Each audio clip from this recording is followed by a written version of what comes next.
Ready for another day of anicca?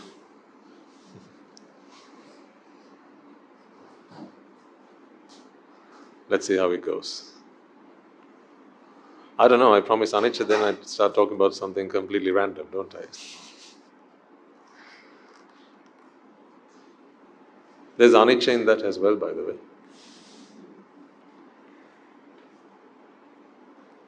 See, what are we doing there? There's a particular effect that we're looking for. And we are adjusting the causes until we can achieve that effect. That is exactly what's going on. In fact, that is what you do all the time. All the time. You're always turning up or down the dials. Just as it's done over there.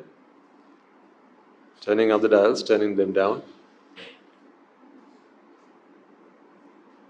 Life is that game of turning things up and down until you hit the sweet spot. But then the thing is, the sweet spot is different for each and every one of you. That's why life seems so difficult. And that's why living with somebody else seems even more difficult.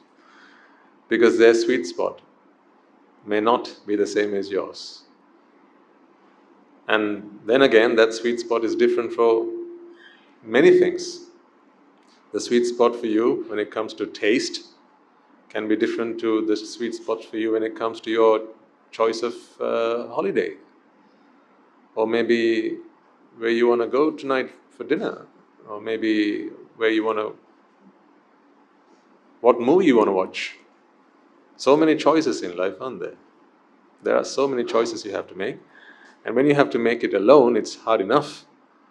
But then some of you decide that we want to make life a little bit more challenging.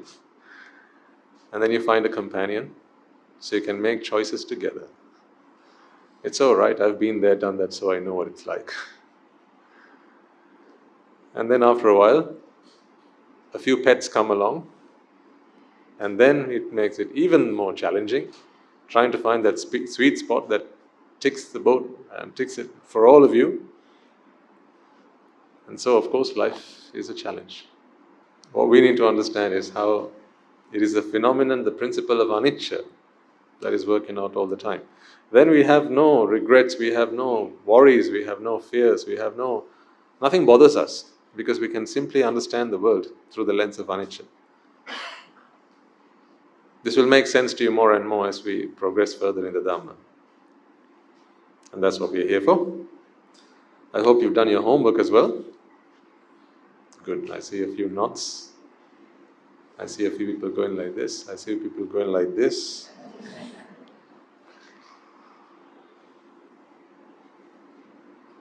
Right, let's see where we can get to today. So before we do that then, we all have an important thing to do. Let us bring our palms in veneration of the Holy One, the infinitely merciful One, the incomparable One, the unparalleled One. He is unparalleled in every way, incomparable in every single way. Compassion, loving kindness, mercy, generosity, you name it. He is the perfect One, the fully awakened One, the Supreme Buddha. He is our teacher, our master, and our guide. And in His footsteps, we strive to tread until we achieve the same bliss as He did many thousands of years ago. The path lay clear for all of us, so we can all traverse it and achieve the ultimate bliss of Nibbāna. That is our resolve, that is our determination, and that is our purpose of coming here today. So with that in mind, let us take a moment to seek refuge of the Noble Triple Gem, observe the precepts, and get along with today's proceedings.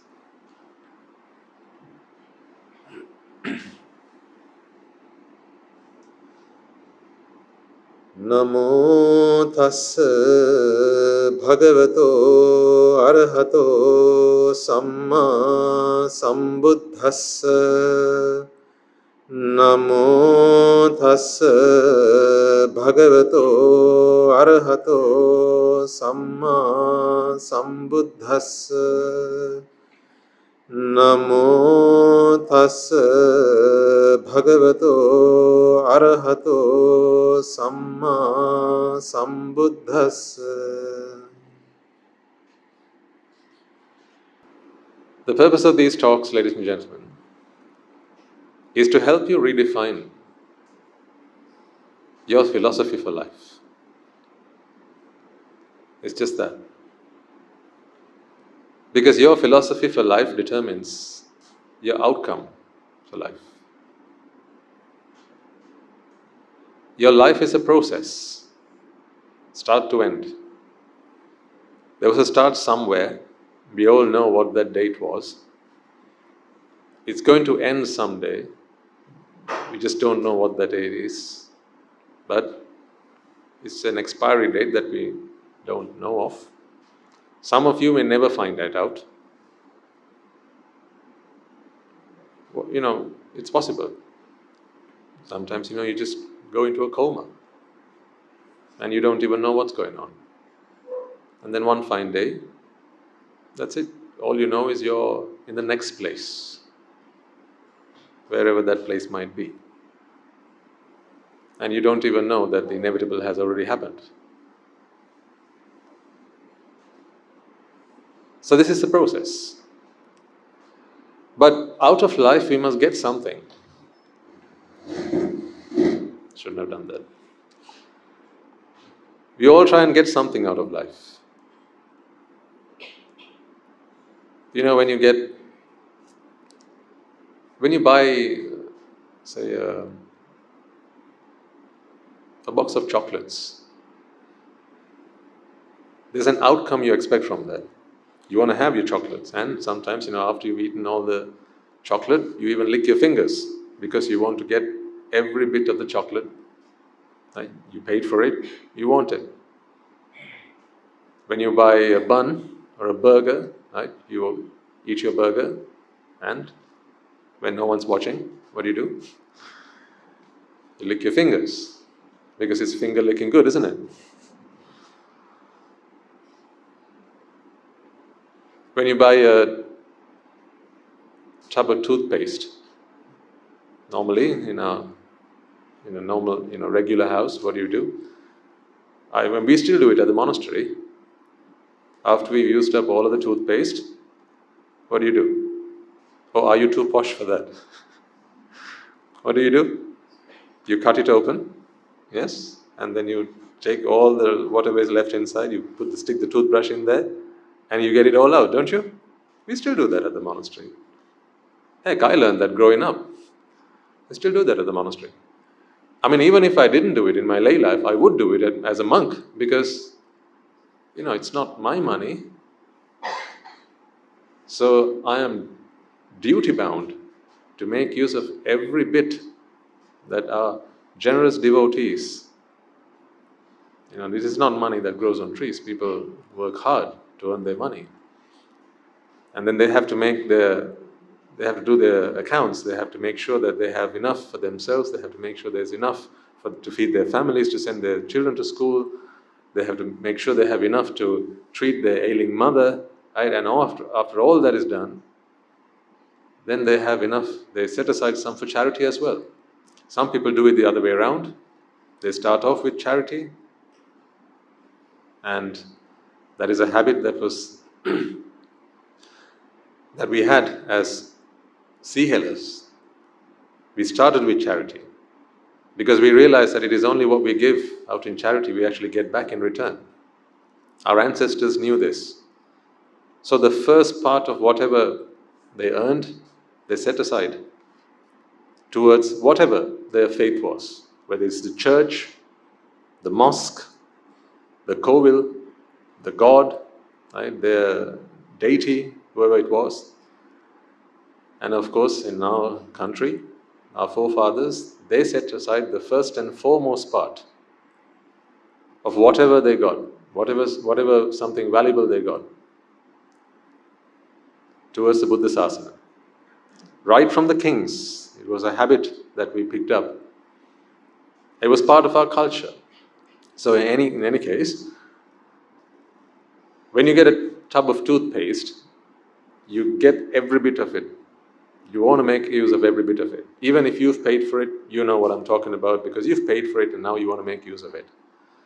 See, sometimes we do that with things like toothpaste. We do that with chocolate spread. We do it with our cheese. We do it with our bread. We do it with our whatevers, but we don't sometimes even think about it with our lives. You know, when your toothpaste runs out, you just need to nip to the shop, however much a tub of toothpaste is these days, right? And you buy one. But when your life is done, how do you go and buy another lease of life? You can't just run to the corner shop and buy some, can you? Life doesn't come like that. Sometimes, the very precious things in life we seem to be so relaxed about, so lackadaisical about, until you understand the value of life. So the purpose of these talks, ladies and gentlemen, is to help you fine-tune your philosophy for life. If you've understood the purpose of your lives, then my job here is done. Let's take a moment to think about how you used to live your lives. Maybe it's beginning to change now. And I think it is. Because, each Sunday you come along, I share with you something which I hope makes an impact on you, which I hope has an influence on you, which I hope helps you to make some of the choices that you make in life, and to ensure that you make choices that you don't later regret. But let's just go back maybe a few weeks, a few months before we started these get-togethers. And maybe if these stories don't relate to you, think about some of the other people who still live such lives and see what outcome they want to get out of life. Take a typical mother, for instance. Right? So she wakes up early in the morning. In most homes, the mother is the first person to wake up. Most homes. Not every home, but most homes. Is that so in your case? Is mother the first person to wake up? Some are like, yeah. Some are like, what does he know? It's all right. So in most homes, mother is the first person to wake up. And then she goes and puts the kettle on. And then she has to cook the rice, make something for breakfast. And a cup of tea first goes to the daddy. Wake up, honey. Get ready for work. I've polished your shoes. I've ironed your clothes. It's all ready. Some homes. Other homes it can be different. Some homes it's the other way around. The father wakes up. He goes and puts the kettle on. And then sometimes they take turns. But in a typical home, let's say a typical Sri Lankan home, usually the mother wakes up first thing in the morning. She's usually the last person to go to bed and the first person to wake up. It certainly was the case in my home. So being a mother was in some ways a punishment. Especially if you have children, then you just double the punishment, triple the punishment, quadruple the punishment. Mothers are a glutton for punishment, aren't they? They just enjoy that so much. We all had a mother, so we all know what that feels like.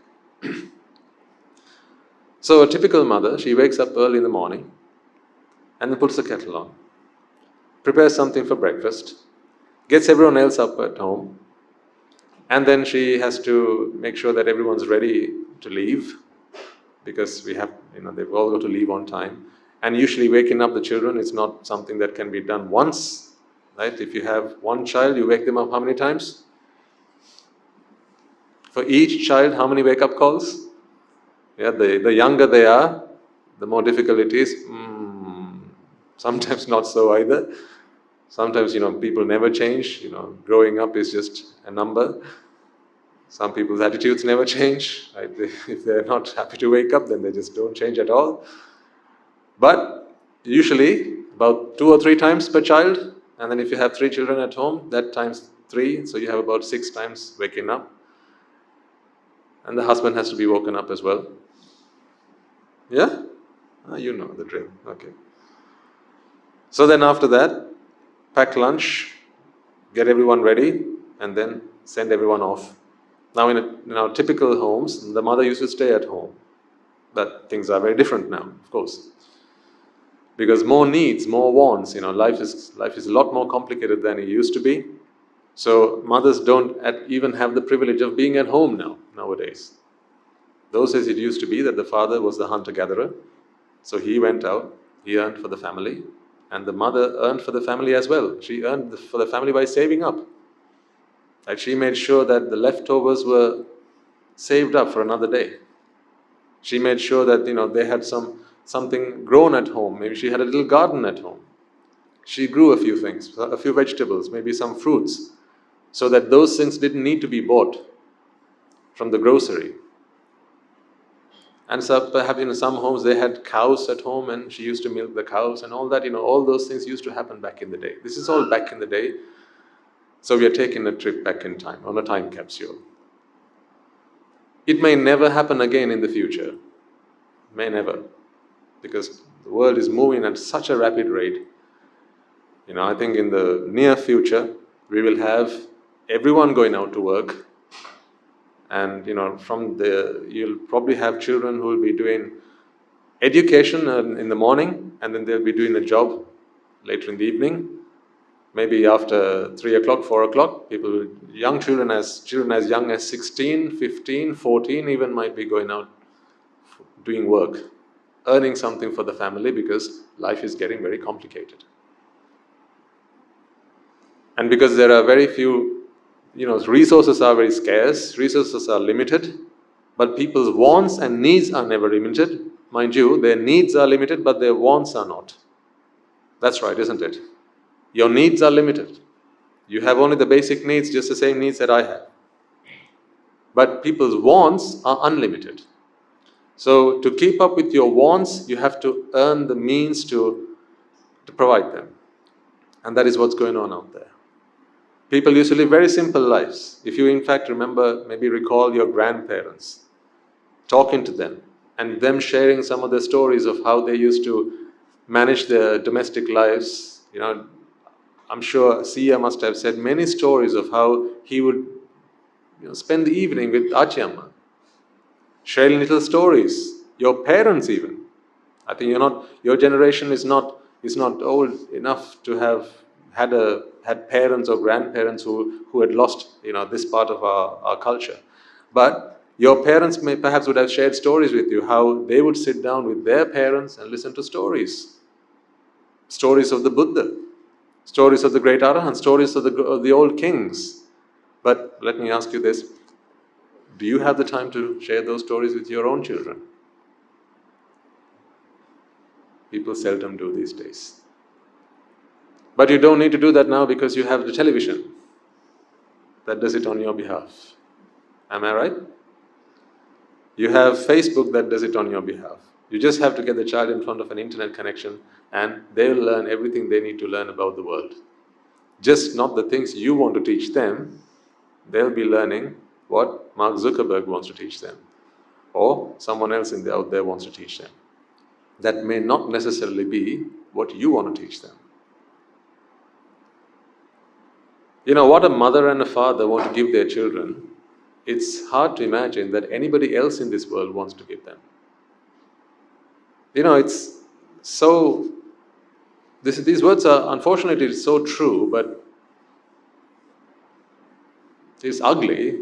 It's the truth nonetheless. People are after whatever they can get out of you. We think slavery was abolished long time ago, but it wasn't really. It is now, in modern days, slavery is just taking another form. If you actually just think about it, ladies and gentlemen, people who speak to you over media, people who speak to you over the internet, people who speak to you over your televisions at home, they get you to work, earn money, and then transfer that to them. And in exchange, they give you something that is not actually as valuable as the money you give them. Because otherwise, that transaction wouldn't take place. They have to make a profit out of it. To make a profit, I have to sell you something for the same as I bought it, or for less than, or more than I bought it. To make a profit, I've got to sell you something for more than I bought it, right? So I'm always selling you something that is more valuable than what you're willing to give me. I beg your pardon, the other way around. You're always giving me something more than what the product or the service is worth. But that's okay, that's how business works. I've got no qualms about that. But what I'm saying is, although we believe that slavery was abolished a long time ago, it wasn't. This is just slavery in another form. And therefore, wants keep on growing. People keep on feeding these messages into your heads, that you got to do this, you got to be that, you got to be this person, and therefore they determine the outcome of your lives. In fact, I bet you this, a few months, if you carry on listening to these talks and practicing the dhamma, not just listening to the talks, but actually practicing the dhamma, reflecting on the truth behind the words that I share with you, in a few months' time, you'll be going home and you'll be looking at the things you have around you, the things that you have been accumulating at home, the things you've been hoarding at home, and you're beginning to wonder, why the heck did I buy this in the first place? You are. You're going to begin to question some of the choices that you made in your lives. Some of the places that you went to, some of the things that you did, you're going to question them. You're going to ask yourself, why? Why did I actually do them? When I now realize that they were not really sources of happiness, I just did it because someone else thought I should do it. It's going to happen. And I hope it does. Because then you'll realize that today I'm very different to who I was yesterday. And then you will realize the transformation that has happened within you. I'm sharing with you the journey that I took and the transformation that happened within me. This transformation, it didn't happen overnight. Because if it did, it wouldn't last long. Agreed? If this transformation happened overnight, it wouldn't last very long. This was a very calculated decision. Analyzed, balanced, checked, all that was done to ensure that this was the right choice that I was making back then. But way before that, I began to question some of the choices that I had made in my life. Modern day slavery is going on, unbeknown to you, but it's happening. That is why sometimes I remind you, don't be fooled to think that you are making your own choices, because most of the choices that you make are actually choices that have been made on your behalf. Like going into the shop and you see 3 or 4 or 5, maybe at most, different brands of soap, bread, whatever it might be, and you think you have choice, but actually those choices have already been made. Sometimes the same brands come from the same companies, but they make you feel like you have choice. But wait, right before you went into the store, right, the adverts were played on TV, you saw the billboards, it was on the radio, it was on the internet, the pop-ups always came up, right? So your lives are being decided by somebody else. What they don't know is their lives are being decided by somebody else as well. It's a dog-eat-dog world, really. Now, none of this is meant to make you feel miserable. What a miserable life this is. Oh, no, it's not meant to be that. This is meant to help you awaken. This is meant to help you make the right choices in life, choices that you know will lead to the outcome that you want. I often ask this from people when I speak to them. What point is there in a life in which you are born crying and then die crying? What would be the meaning of a life lived like that? It would be pitiful, wouldn't it? We were all born crying. There's nothing we could have done to help that. Nothing. You agree? There was nothing we could have done about that. We were all born crying. The fact that we were born implies that there was nothing we could do about it. But none of us have to die crying. None of us. But the truth is, what percentage of people who die actually die crying? Almost 100%. Almost. A very small proportion of people actually die with a smile on their faces. A genuine smile. Not a smile because they want the people around them to be happy, and in case they think that I'm unhappy, then they might also shed a tear. Not that kind of smile. That's just, bearing it up, like trying to man up. That's not what I mean. Genuinely, if you can smile, when you leave this world, that would be a life that would have been worthwhile. So how do we get there, ladies and gentlemen? It's one thing to talk about it. It's easy for me to say this, but how do we actually get there? Particularly when you have all these obligations and duties and responsibilities that you have to address, and there are so many things around you that determine your state of mind. Can't you make a list of all the things that determine your mood? Like the mood lights? Your mood changes all the time, doesn't it? Just take one day, for instance. Like that mother who wakes up in the morning. Right? She wakes up hopeful that she's going to have a good day. But then she realizes it's not. Right? Maybe the hot water is not working. There you have a problem. Maybe there are bills that haven't been paid. Then you have a problem. The children are not feeling well, so they can't be going to school today, so they have to stay at home. 2 of them are staying at home, one's going to school. Again, you have a problem. These are not problems you can walk out of now, because those problems you are going to have to live with for the rest of your lives. I can't change that, but what I can change is your state of mind, so that no matter what your circumstances are, there's always a better outcome. There's always a better outcome. See, there's a very simple formula which is very simple, but it's very powerful at the same time.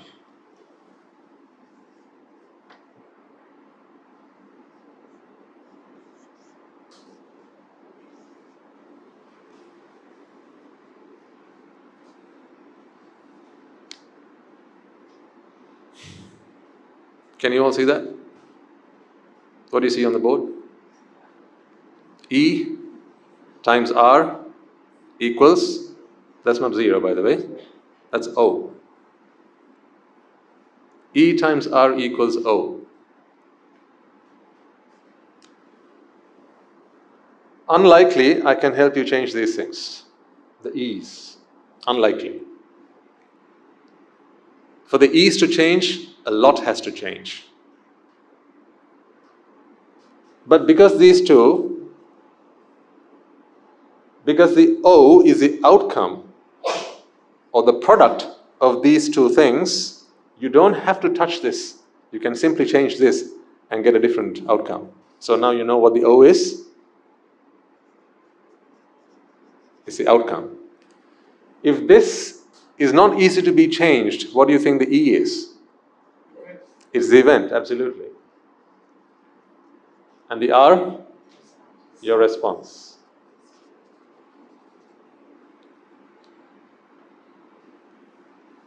Now answer this question for me as honestly as you possibly can. The majority of people out there, of course they want a different outcome. Every single day they're expecting a different outcome, because this outcome is universal for all of us. It's universal, there's no question about that. That outcome, in one word,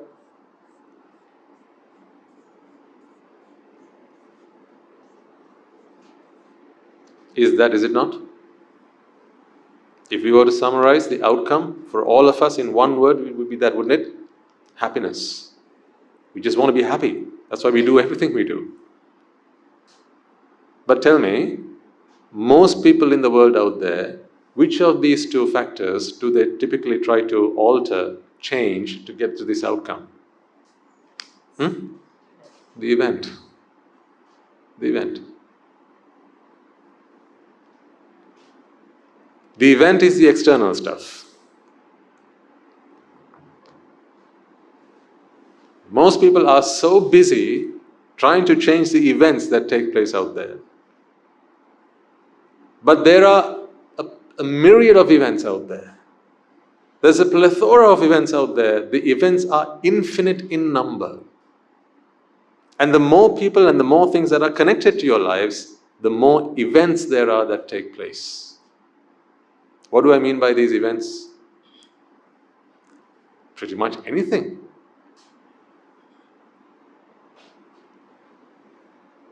You wake up, so we come back to the mother who wakes up at 4 o'clock in the morning.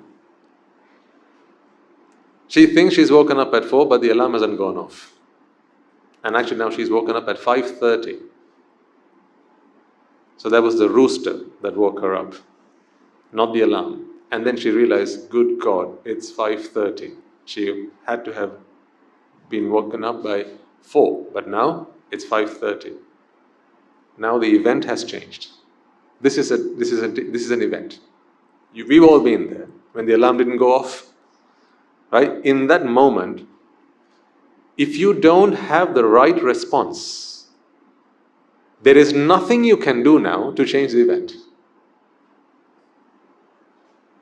You can now curse up there. You can curse the people around you. See, this is what people's typical response is. Because they feel that they're a victim of their circumstances. And these events are the circumstances. So when does one feel they're a victim of their circumstances? When they are not smart about their response. I don't believe anything in life is a curse. I believe every event in life is an opportunity if you are able to see it that way. I've never been the glass is half empty kind of person.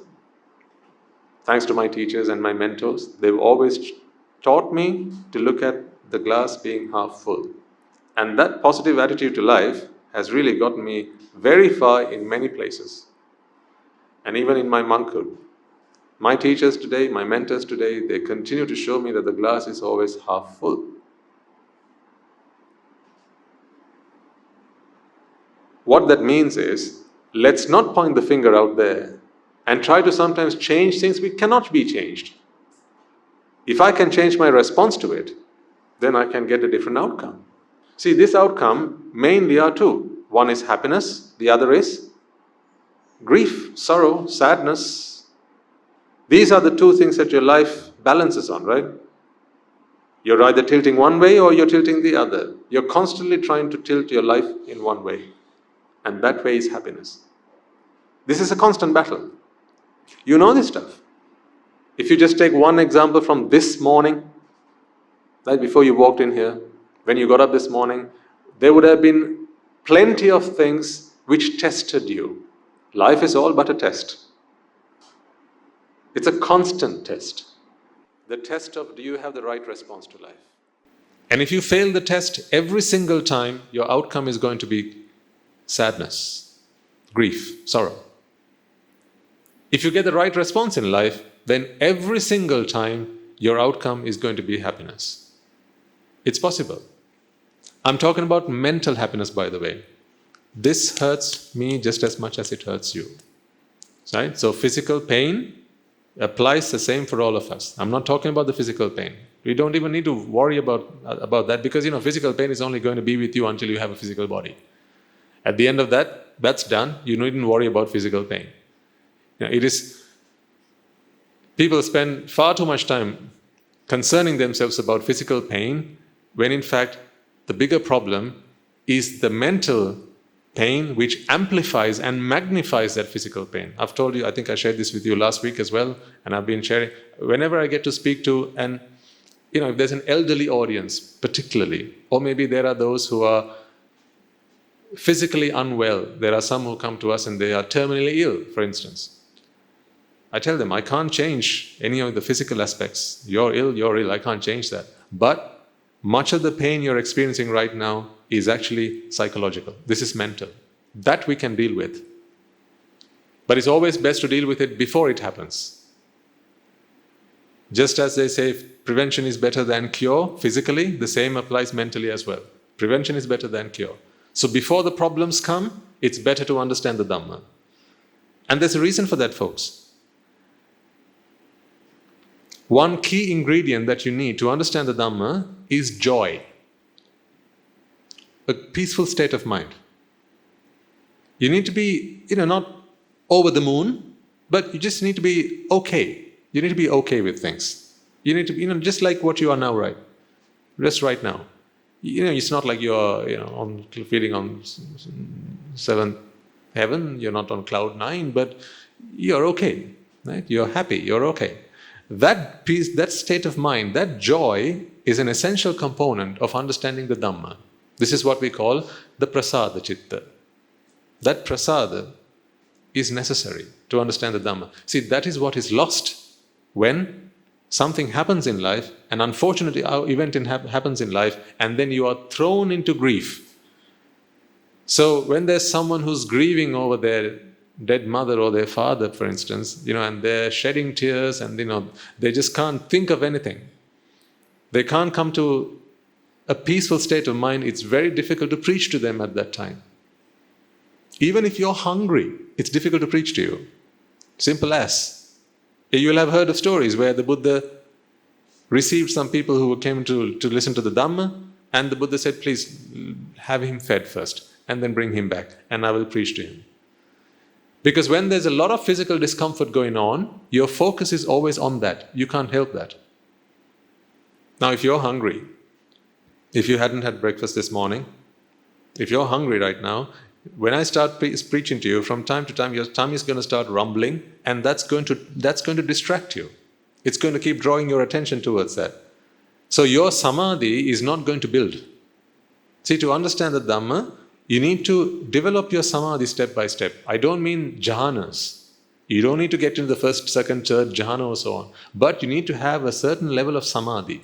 And samadhi is where the mind lines up with the Dhamma. It becomes harmonious with the Dhamma. It begins to resonate with the Dhamma.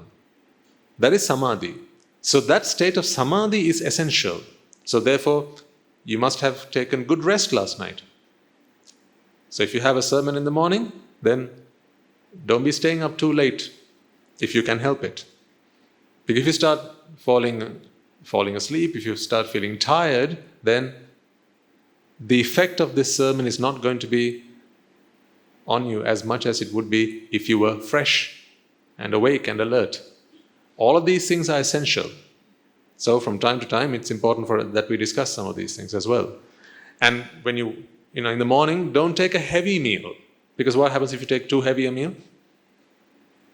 Then it's time to doze off after that, right? So don't take a heavy meal in the morning. I'm just talking about Sunday mornings. Any other morning you can do whatever you like. But Sunday mornings, don't take too heavy a meal.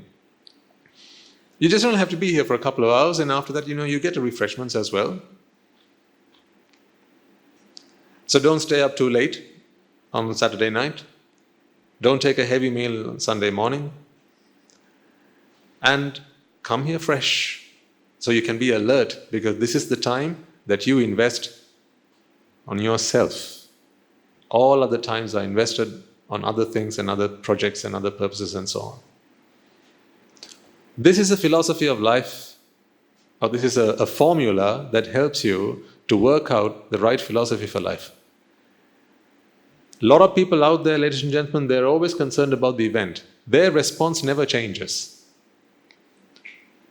Have you not seen some people who say, I'm just an angry person. I get angry very easily. I get worked up so easily. That's just my way, So let's just make sure that, things are done as I want them, because otherwise I just get angry.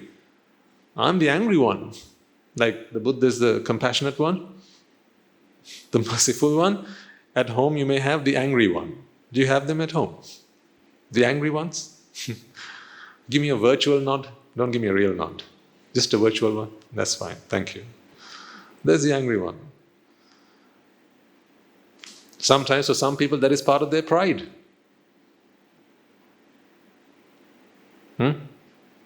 I'm the angry one at home. Don't anyone be messing about with me. I'm the angry one. They make it part of their identity. Sometimes it becomes such a part of their identity, it becomes almost impossible to get them to come out of it. Because that defines them. It's a real menace then. See, how do you save someone when they don't want to be saved? It's like, how do you wake someone up if they're not really asleep, but they're faking it? Ever tried that? When someone's faking, they're not really asleep. How do you wake someone up like that? Wake up. No response. Wake up. No response. Why no response? Because they're awake, but they're pretending to be asleep. How do you wake them up? You can't. You just can't. Someone who's really asleep, you can wake them up. But nothing in this world can wake someone up who doesn't want to be woken up.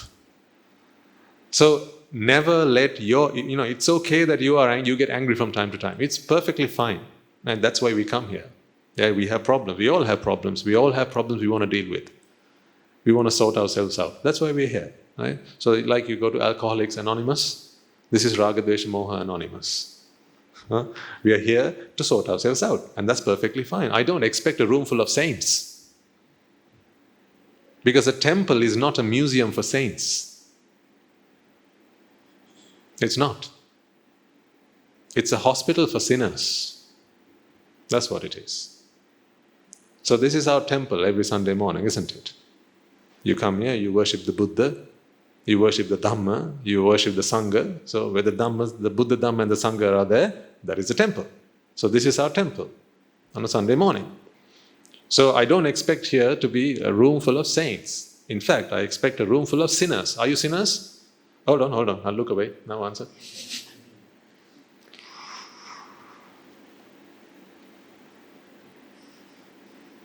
He who has not sinned may cast the first stone. All right, go on then. See, none of us can do that. So that's okay, that is why you're here. You know desire gets the better of you. You know there are times when you shouldn't be doing it, you know you don't want to do it, but you're just driven. It's like you get possessed. You know that, and that's why you're here.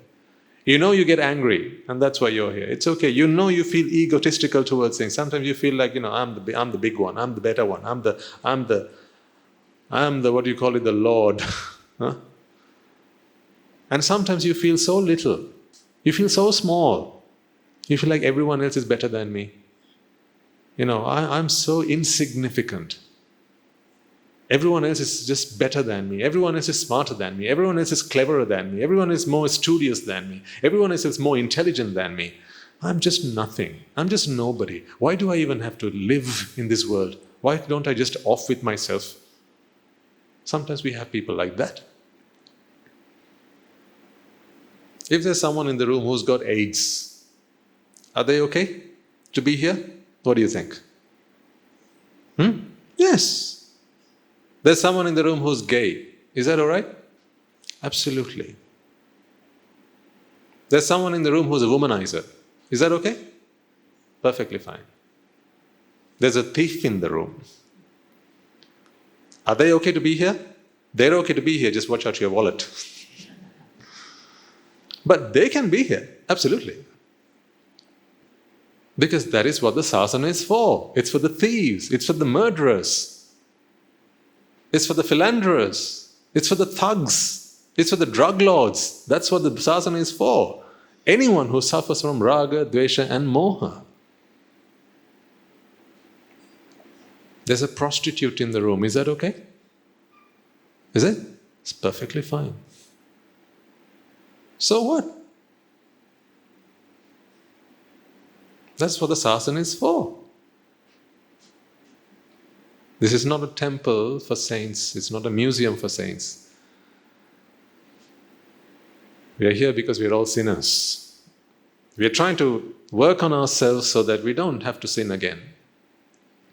We're here to cleanse ourselves. We're here to purify ourselves, our mindset, so that we can find ultimate happiness. And all that is needed, ladies and gentlemen, is to ensure you have the right response to problems in life. As I say, I can't help you change the events because your lives are determined by your own circumstances. So if your husband doesn't treat you well, here's what you ought to do. Bring him here and I'll talk to him and I'll somehow try to change him so that he becomes a good husband and treats you well. job done, right? Huh? Is that what you expect out of Sunday morning? No, thank you. Let the husband be. You come along. Let me talk to you. Let me explain to you that these are the circumstances that you have inherited because of your own karma. Plenty of times, sometimes I have people in the room. It's never happened here yet, but I remember one day at the monastery, I was doing a sermon, and just the talk of domestic violence came up. I think someone in the audience asked this question. Swaminatha, what do you have to say about domestic violence? I said, they deserve it. And people were shocked. I think someone's jaw dropped, he hit the floor, I heard the noise. How can a Swaminatha say like that? You win the lottery. What do I have to say about that? That you deserve. But violence, that you don't deserve. Now I know there may be people in the room who have been victims of that. That's why we're all here. But it's for us to understand that we decided our own circumstances. Maybe not today. Today maybe you live holy lives, but we've not always been like this. Let's be honest. If you have any faith in some of the things that the Buddha taught about karma and vipaka, right? If you have any belief in that, for long you don't have to, this doesn't have to just be belief, or you don't have to take it at face value, right? Soon enough you're going to understand how karma and vipaka are actually real phenomena.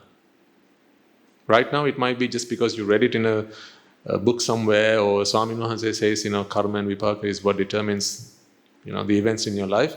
But you don't always have to believe just because I say so. Soon enough you're going to understand the science behind it. And then the light bulb will just go on, I get it now. It'll happen.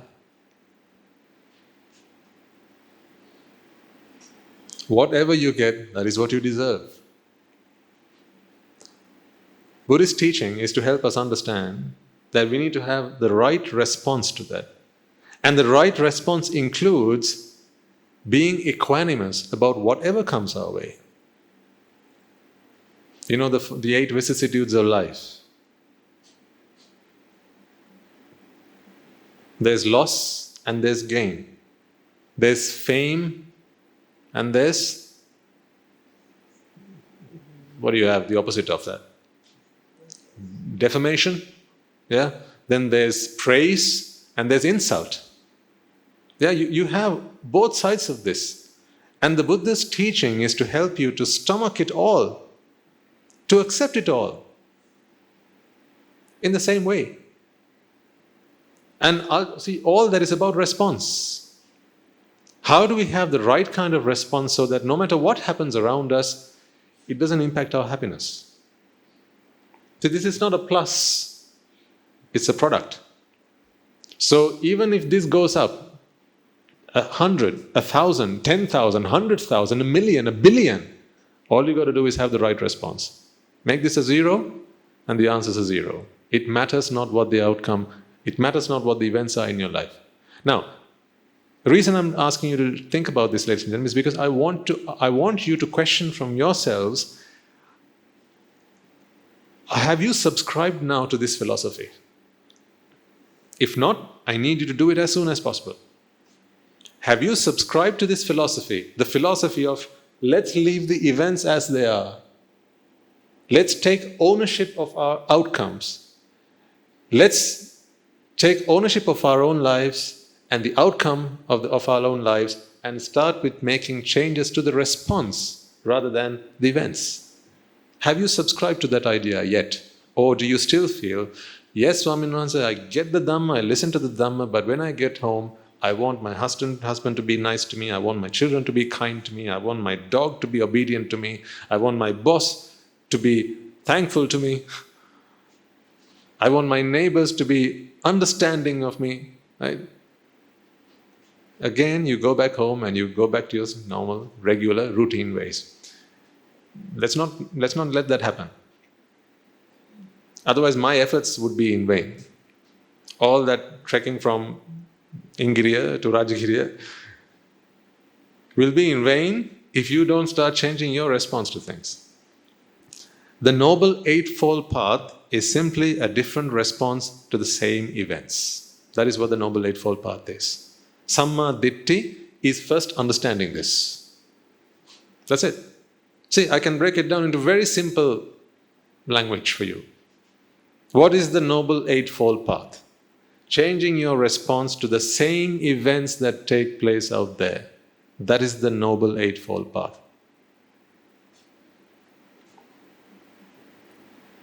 Because it is the Noble Eightfold Path that gives you the outcome of happiness. Samma Ditti is understanding this, recognizing this, and accepting this as your new philosophy. Samma Sankappa is organizing your thoughts so that you face these events in the right manner. Now, an untrained mind, their thoughts are going to be raga, vihinsa.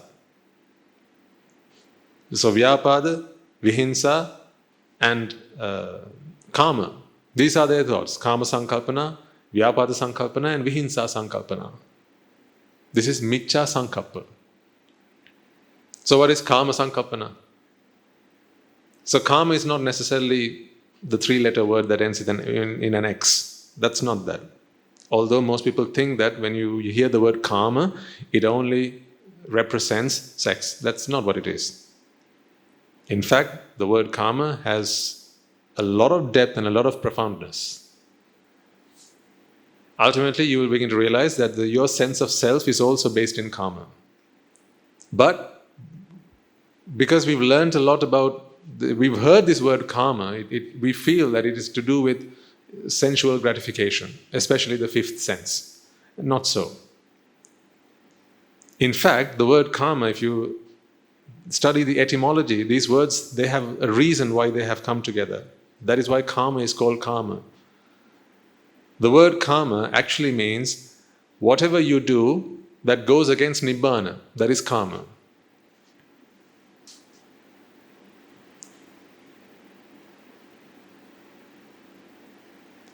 So kama sankalpana is where you indulge with sight, sound, smell, taste, touch in the hope of getting the outcome of happiness. That is kama. Vihinsa sankalpana, I'm just going over them briefly, we'll discuss them later, on another day. Vihinsa sankalpana is where, for the purpose of happiness, you are willing to do things that may that'll cause hurt to others. It's not necessarily done out of anger or hatred, but nonetheless, it is done out of not necessarily resentment either, but these are scornful remarks, for instance. Sometimes even when you crack jokes, if you actually begin to go through this with a fine-tooth comb, you'll begin to realize why you haven't attained Nibbāna yet. If you go through it with a fine-tooth comb, actually. I'll give you a very simple example, all right? Take Charlie Chaplin. You all know Charlie Chaplin? Yes, the world-famous comedian. When you watch Charlie Chaplin, right, he's walking along the road and he slips on a banana peel and he falls. What is the reaction that comes out of you? Huh? We laugh, don't we? That takes you a step away from Nibbāna. Whoa. Because you see, you are rejoicing in someone's pain. Vihinsa. That is joy, a sense of joy that you sense in an unfortunate event that someone else has had to endure. I'm not talking about, of course, Charlie's acting there. Yes, we understand that. He knows he's acting, we know he's acting, we both know what they're doing there. But in that moment, say someone's climbing up a tree or someone's climbing up a ladder and their sarong falls. What happens? What is our reaction? We laugh. But actually, if you think about it from their perspective, Now they're not acting. This is actually just an unfortunate incident, right? From their perspective, it's, they feel very embarrassed, don't they? They feel victimized. They feel really bad. So when we laugh about that, it's not the reaction that they want from us. But you can't help it, because that is how we've been trained. In someone else's grief, in someone else's misery, our reaction is to laugh at it. Now, I'm not saying from here on, don't watch comedy. That's not what I'm saying. I'm just saying this is why Nibbāna seems so difficult for us. Because each of these things is a step away from Nibbāna. That is what Vihimsa Sankalpana is. But you would never go hurt someone. You'd never do that. You'd never pull by the sarong. You would never do that. But when the sarong falls, you laugh at it. If you went and pulled the sarong, that's Vyapada Sankalpana. So you're the one actually inflicting the hurt. You're the one actually inflicting the pain. You don't do that. We are good enough and decent enough not to do that. But if someone slips and has a fall, someone bangs their head on something, stupid, look at what they're doing. So, someone behaves like an idiot. These things, generally, we laugh at them. This is all Vihimsa Sankalpana. In fact, as a monk, it is forbidden for us to laugh at things like that. Now you've got to wonder why the Buddha laid down such rules of conduct. If someone falls here and you see me laughing at it, what impression are you going to get about the Swamin Wahanse? See, someone has a fall, right? And I go,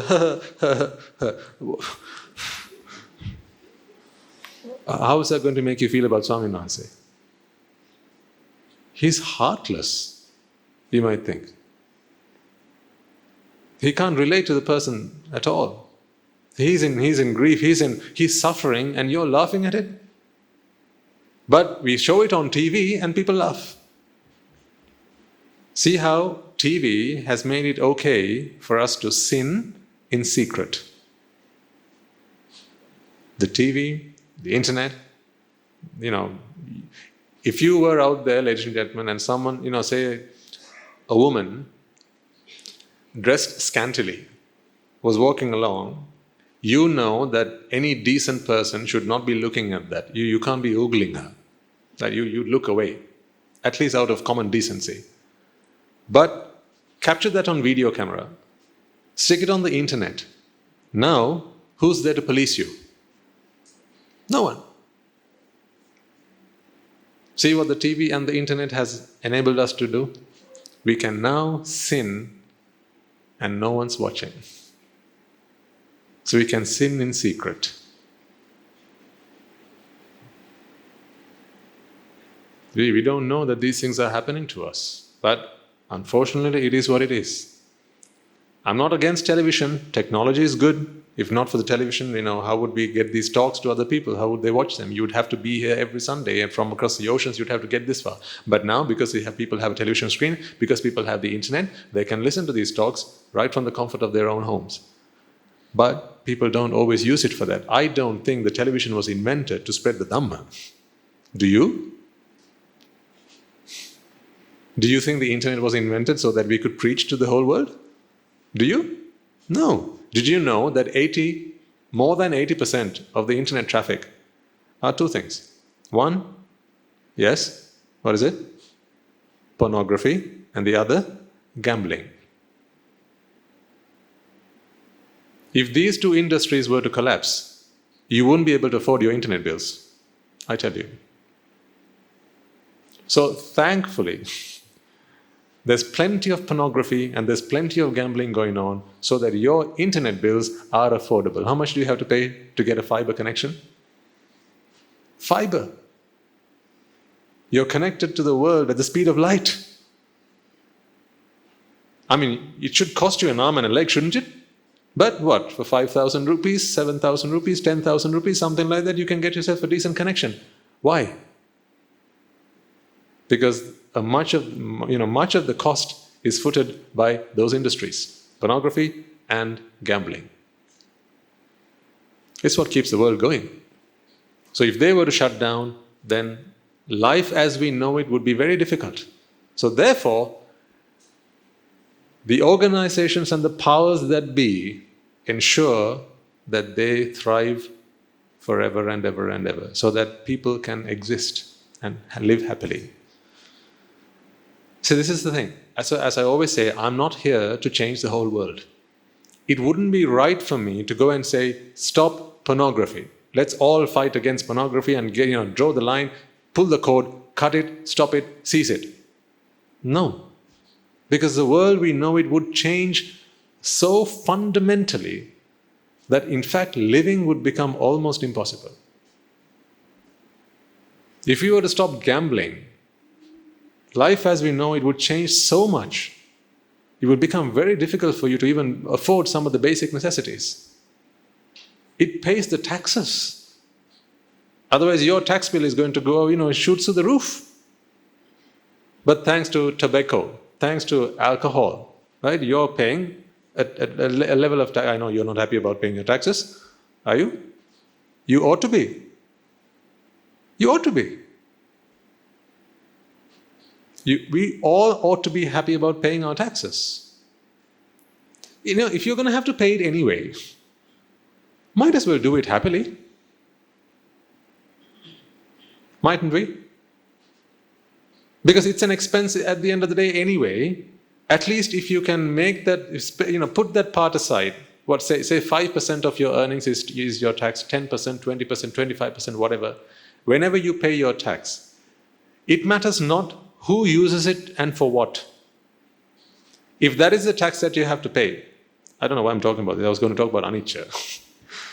But these are things that we need, for life. Right? Otherwise, we come here, we practice, we listen to the dhamma, but we go back home and you have the tax bill to pay, and you start swearing at everyone.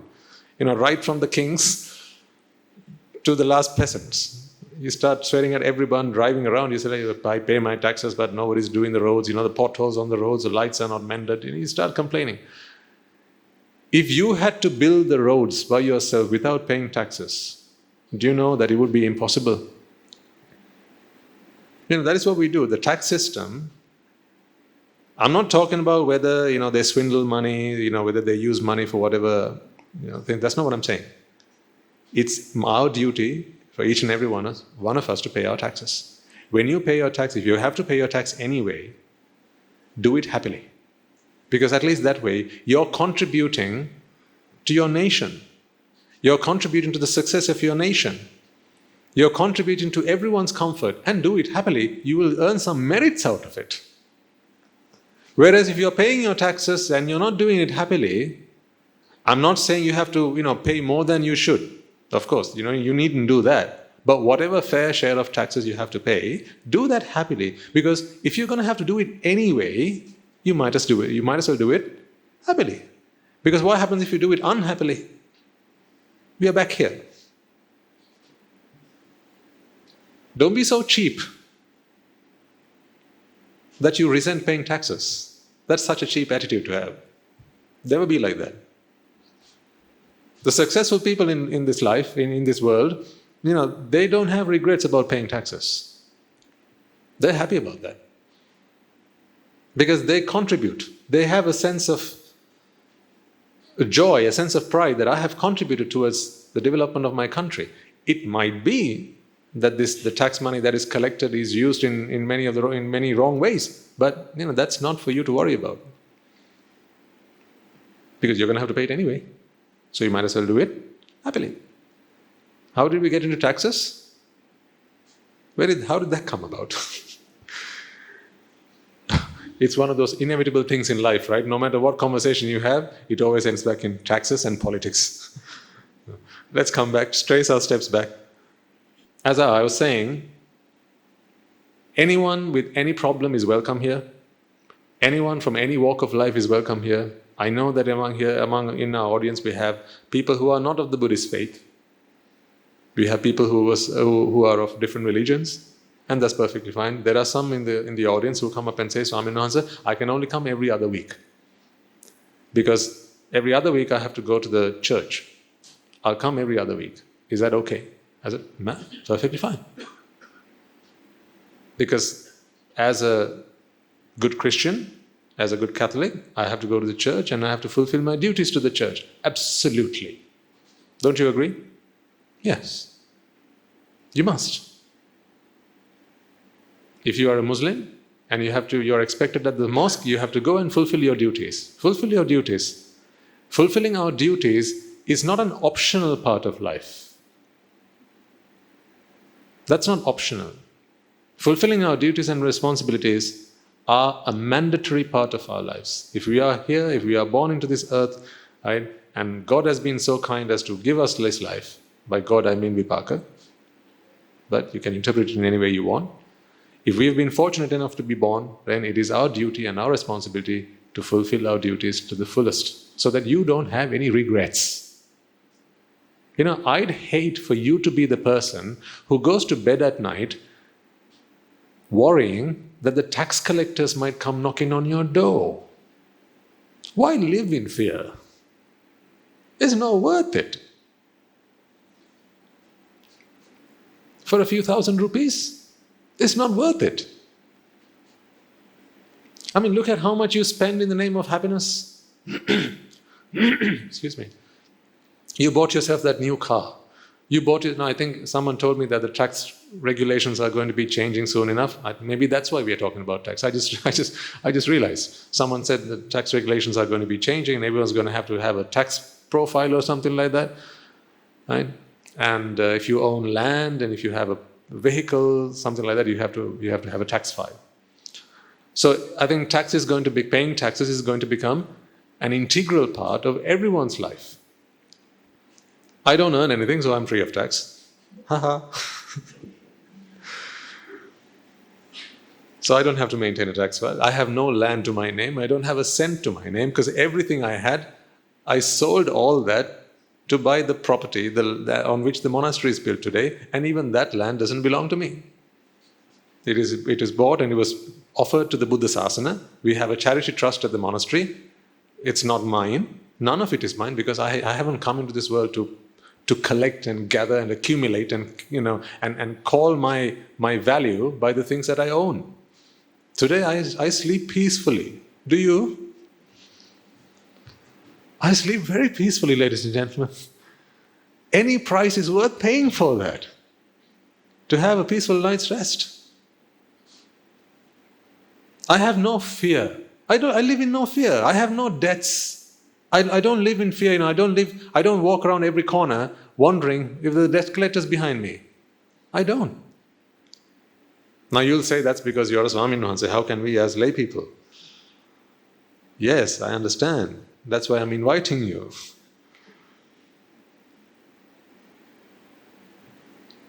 If you want an outcome in life that you're happy with, right? If you want the desired outcome in life, then it is only your response that you can change.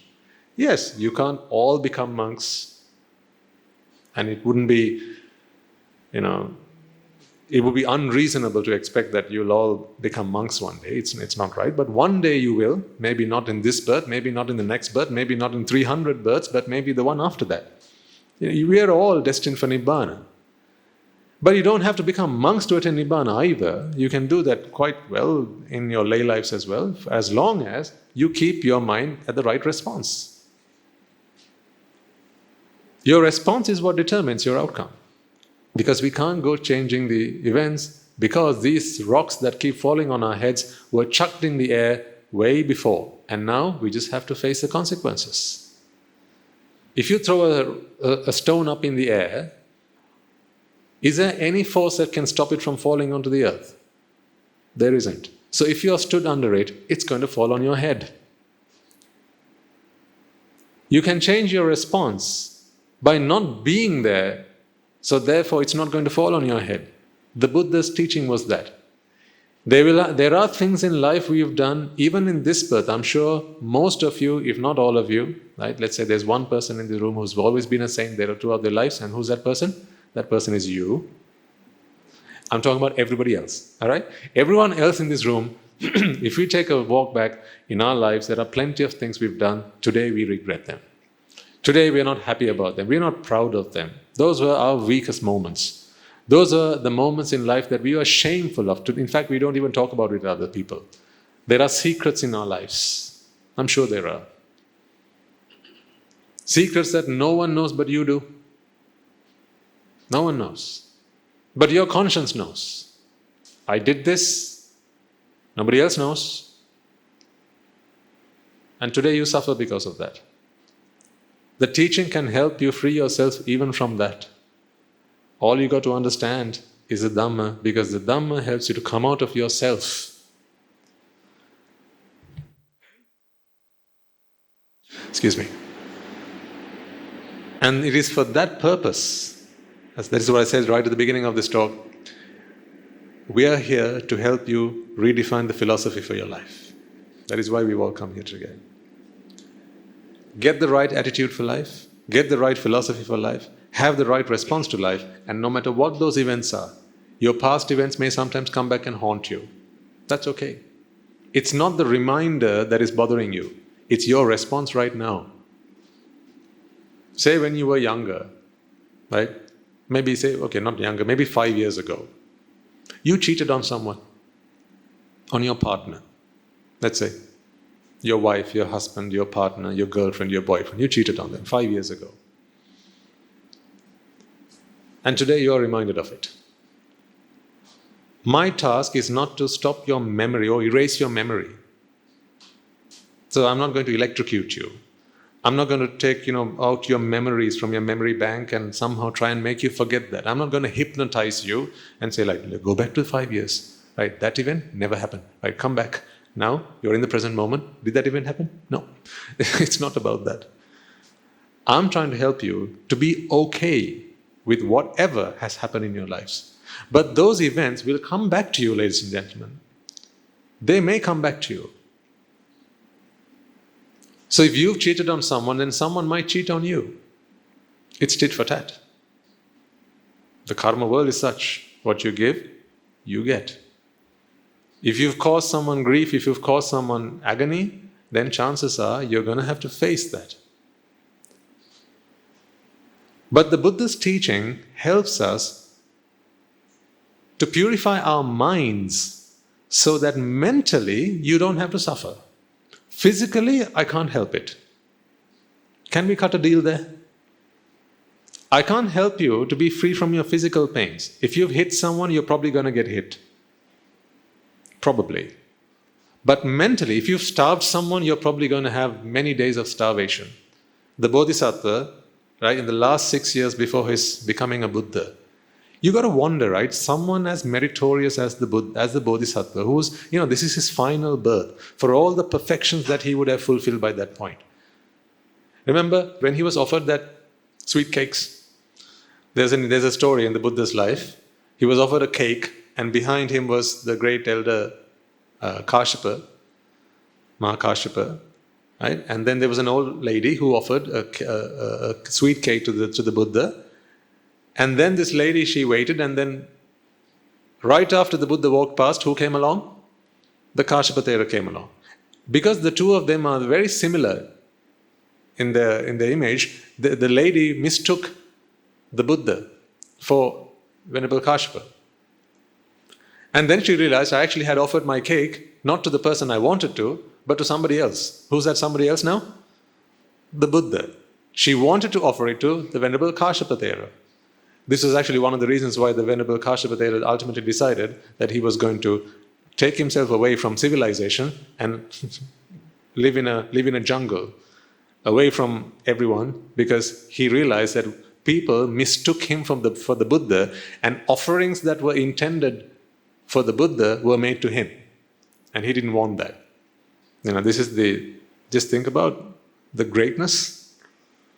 He didn't want that. Because this is his teacher. Right? Everything he's earned in his life is because of his teacher, and he didn't want that. So when that cake was offered to the Buddha, the lady, she went back to the Buddha. By that point, the Buddha had walked a few steps, and she went running back to the Buddha and said, oh, hold on. Can I have my cake back, please? Just imagine that. I mean, poor us, we don't even have a chance to offer anything to the Buddha. But here's a lady who's actually had the chance to offer something to the Buddha, and she does what? She goes back to it to reclaim it. She said, hold on, Buddha. No, actually, she didn't know that it was a Buddha. But she said, can I have that cake back, please? Now, at that point, the Buddha had lots of other offerings in his alms bowl as well, in addition to the cake. And the Buddha, out of pure compassion, made a determination so that the lady wouldn't see any of the other food in the alms bowl and just the cake. Because if she'd taken any of the other part of the offering, then she would have taken something that belongs to the Buddha. And that would have not been very, very good for her. So she ended up taking the cake. And now the Buddha, in this moment, had a moment of contemplation. He wondered, why is this so? He asked himself, I am the supremely enlightened one. There's no one who has made as many givings as I have. I've shed blood, sweat and tears. I've given arms and limbs. I've given my whole life to become a Buddha. Why is it that I have not deserved this cake? See, you don't get what you don't deserve. Then tell me about domestic violence. See, even the Buddha doesn't deserve what he's not given. That is what he realized at that moment. Not realized, but he of course he knew it. But on reflection, he realized that for all the people that he had given food and whatever, to this lady, in the last 91 kalpas, he's not given anything. So therefore, she has no debt to pay. They have no debt between the two of them. So therefore, he is not deserving of that cake. And so he shares this story with the Venerable Kashyapa. I didn't get it because I don't deserve it. I was not meant to receive that cake, and that is why it was taken back from me. See, this gives us a good lesson. So of course, then she went and offered this to the Venerable Kashyapa, who realized, what had happened. And he didn't want it to be that way. Because how much more merits would the lady have earned if the Buddha had taken it, right? But unfortunately, she didn't have the chance to do that. So this is why the Venerable Kashyapa, he left his... So it's almost like he renunciated twice. Once living his lay life, and then secondly, leaving the community of the Sangha. He took the Buddha's permission, and then he went away and lived in isolation for the rest of his life. So if you read the Kashyapa story, there will be a point where he left, just general civilization, and he went and isolated himself in a forest because of this event. Because the two of them are very similar in image, in their looks. So what you don't deserve, you don't get. Therefore, whatever you get then is what you deserve. So the only rocks that fall on your head are the rocks that you threw up into the air, nothing else. If you've thrown flowers into the air, then what falls on your head will be the flowers. If you've thrown stones into the air, then what falls on your head will be the stones. So from time to time, you will feel flowers falling on your head, and you'll also feel stones falling on your head. The flowers will make you feel happy, the stones will hurt you. That is because of your response. If you have a solid response, ladies and gentlemen, if you can be equanimous towards whatever event that comes to you, then your happiness will be unshakable. That is what we're trying to get to. But as you rightly said, the majority of people out there, I would even say 99.9% of people out there, when they feel unhappy, when they feel fear, when they feel sorrow, when they feel grief, what they try and do is they go try and change the event. And here's the last piece of that puzzle.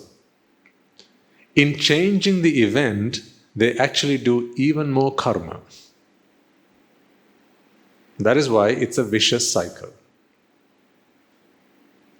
What created that event in the first place? The karma, right? It is the karma that created that event in the first place. Let's take an example.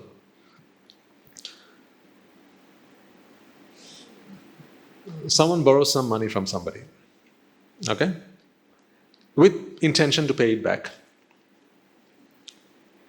But Things turn out in ways that they don't expect and they lose their job. Things are, the economy falls and life becomes very difficult for them. Now the person who they are in debt to, they come and ask for the money. Can I have my money back, please? Yeah, please give me a few more days, I'll pay it back. You might have been on the receiving end of this. Right? There might have been times where you've lent money to people. I've done this. And you keep asking them. There comes a point where you just have to cut your losses and forget it. I think most of you must have this experience. But I hope you've not been on the other side of the equation, where you're the one who borrowed the money but never paid it back. If so, go and pay it back now. You can leave now. Permission granted. Go and pay it back now. Because otherwise these are debts that we will have to pay someday, ladies and gentlemen, and when the cows come back home, oh, it's going to be painful. But you might have been on the receiving end of this. So anyway, in this example, in this story, this person, the person who you are in debt to, comes back and asks you, can I have my money back, please? The person says, can I give me a few more days? Things are not going very well, but I'm sure I'll go and find the money. Okay, I'll give you another week. They come back in 1.5 weeks' time. Money, please? Where's my money? Yeah, I'll get it to you. I'm just trying to make some transactions, just trying to, that business hasn't gone through as I expected it. The contract didn't get signed as I expected it. My customers haven't paid me yet, but I'll get you the money as soon as, so please give me a few more days. Come on, man. How many times are you going to keep excusing yourself? Where's my money? No, please, I beg you. All right. I'll give you 3 more days. Please have the money ready. So 3 days later, the man comes again. Now he's asking for the money. This time round, he comes with another person. Big made, well built. You know what the drill is. You know where this is leading. Can I have my money, please? Sumane, talk to him. Where's the money? Sorry, I still haven't been able to. Right, now here's the deal, all right? I've given you enough extensions. I need the money. Either give me the money or I'm going to get it from you. Do I look menacing? I'm just acting. I'm not normally like this. Either give me the money or you'll be sorry that you didn't. By the way, how's your daughter?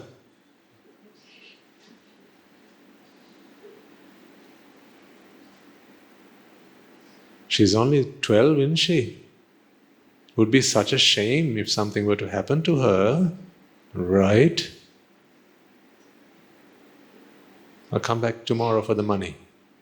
Have it ready. Give my regards to your daughter. And he walks away. You must have at least seen this in Bollywood. Yeah? So, now you have 24 hours to either save your money or to save your daughter. What do you do? So Sumane, who came with the person coming to collect your debt, he just by chance raised his t-shirt and you saw that there was a pistol in his pocket as well. He just happened by chance. He just displayed his pistol to you. And now you're really worrying that something might happen to your daughter.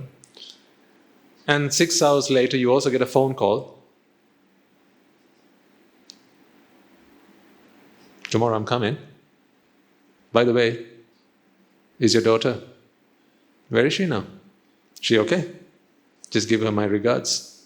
Anyway, maybe you should be spending the last few hours you have with your daughter happily. You know where this is going now. You all seem like, this is like fantasies, but these things happen every day. This is real life for some people. This is reality for some people. Don't you believe me? That is why whenever I have the chance, I go on an arms round at least, to give them a chance to get out of this shocking samsara, to this hell of a place of samsara, when you permit me to go an arms round. But you lot don't do that either.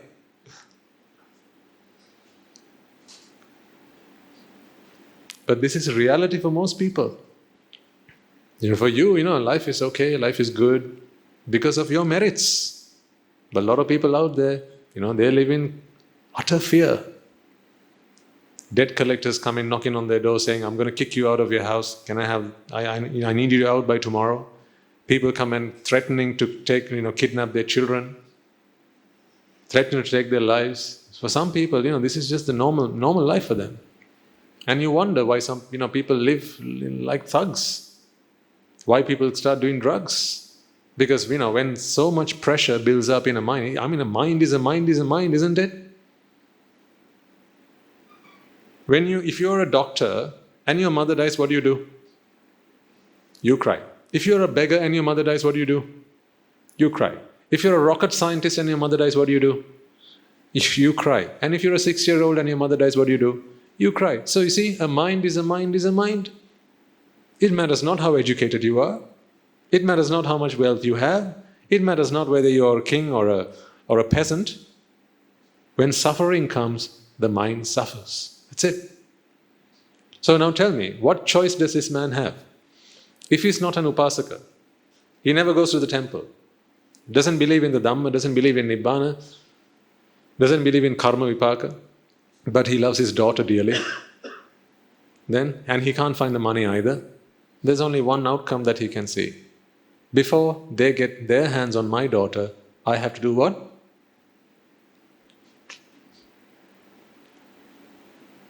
That's what I have to do.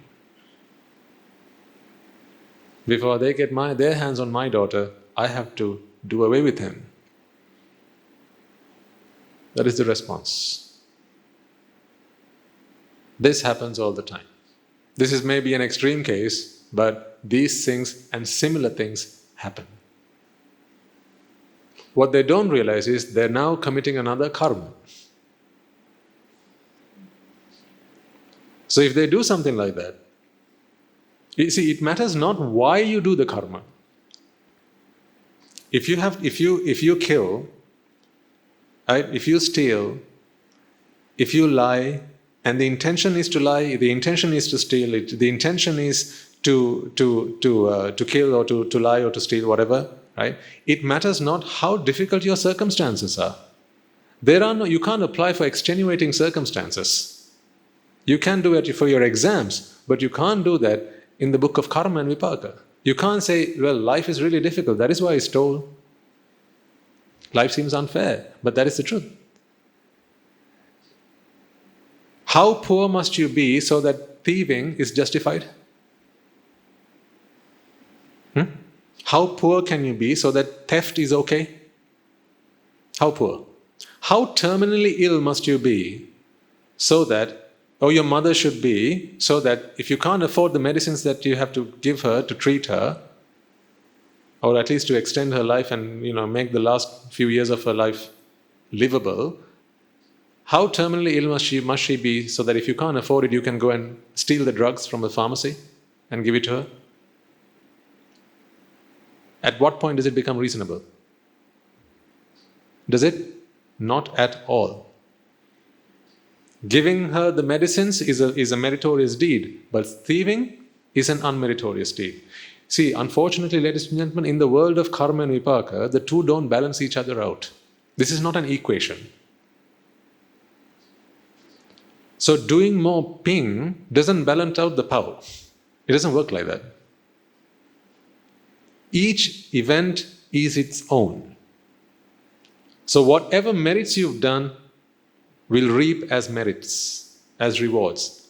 Whatever unmeritorious deeds you've done, whatever demerit you've done will manifest, will come back to you as consequences. The two of them don't balance each other out. But then there is a saying, isn't there? Upanda sita. Yes? Karapu paunata. Warak vendot kalani. So what about that then?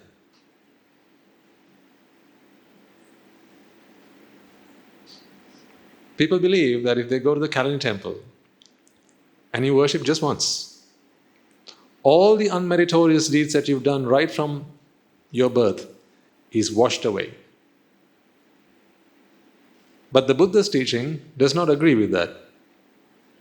Now how do we reconcile this? Which one do we accept? Which one? No, they're both right. They're both right. The Buddha was right, of course, and he's unquestionably right. But so is the saying, Upandasita karapu paunata varakwendot kalaniye. It is also right. Only we haven't understood it properly. They're not referring to you taking yourself to the Kalani temple and worshipping. Kalani there is Kalyana Mitra. Association with a Kalyana Mitra, association with a noble friend, helps you to understand the dhamma. Once you've understood the dhamma, you begin to disintegrate the karma kosha. In other words, if you are freed from the 4 great hells, then all of the unmeritorious deeds that you would have done to bring you birth in the 4 great hells are washed away for good, aren't they? See? Upandasita karapu paunata varakwendot kalaniye. Yes. But this is not this worship. It's not just a worship. It's not just a physical worship. Here, worship means you become a noble one by association with a noble one. If you can do that, then yes, that saying is true. So that is why we associate the Mahasangha. That is why we associate with the Dhamma. That is why we associate with the Buddha. The Buddha, Dhamma and the Sangha, the Noble Triple Gem, what they help us to is to become Kalyana. Cleanse ourselves. All the while we learn to change our responses so that our outcome is affected as a result. You see? So this is why we are here. To try and understand the Dhamma. To take a different attitude in our lives. To take a different approach in our lives. To change the response in our lives so that we can get the outcome that we deserve every single time. If this is a 0, no matter what value you put in here, the outcome is always a 0. It's the same way. So if your response is always good, it matters not what the event is, your outcome will always be good. There is nothing you can do to anger, to aggravate. An arahant is there because their response is fixed. It's always nekkamma sankalpana, avyapada sankalpana and avihinsa sankalpana, samma sankalpana, always. How so? Because it is based in samma ditti. So use these talks to get to samma ditti, so that you can also be like that. Right, let's check your homework then. And you thought I'd forget that.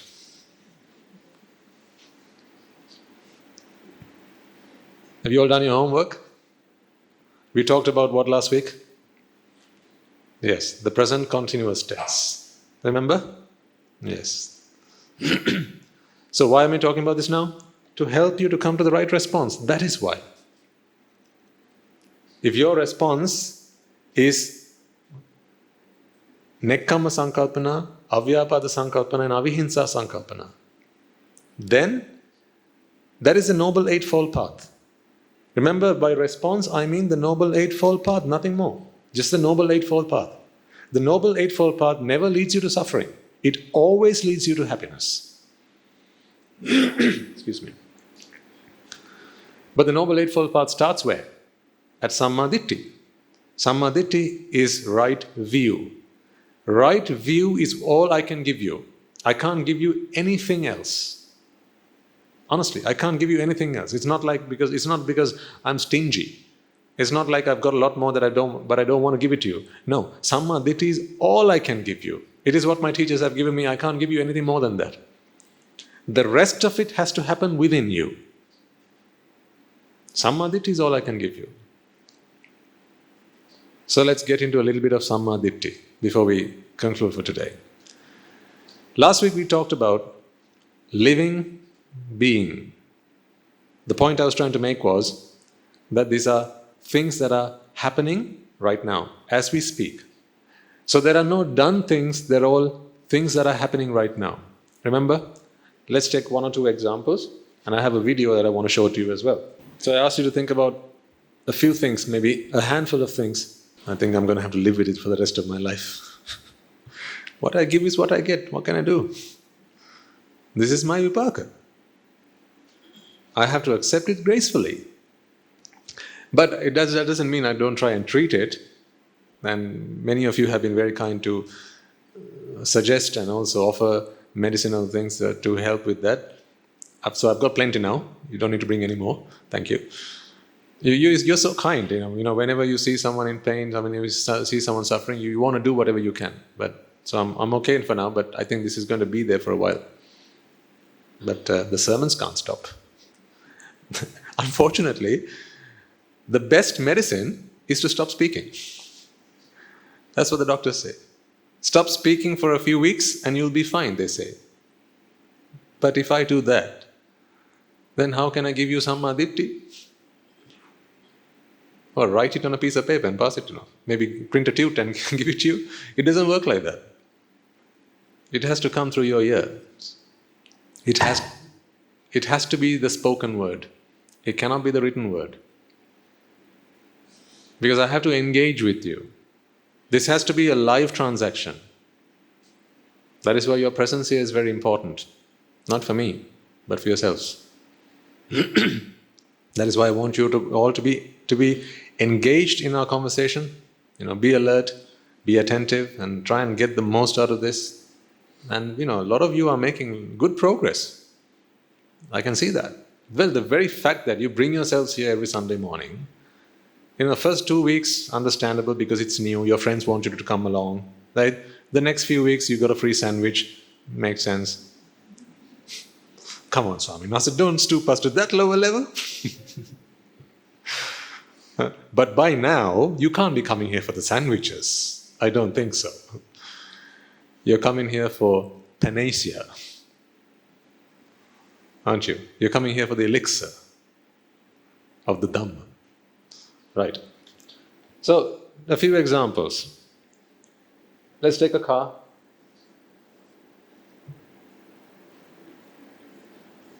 I'm not a very good artist, so please don't hold that against me. Right.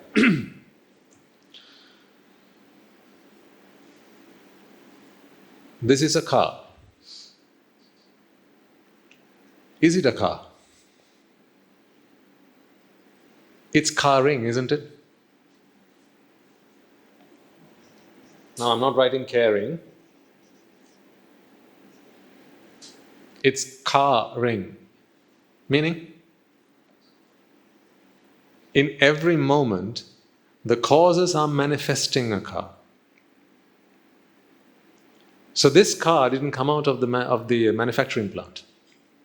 It didn't come out of the production line. What came out then was that. What it is now is what it is now.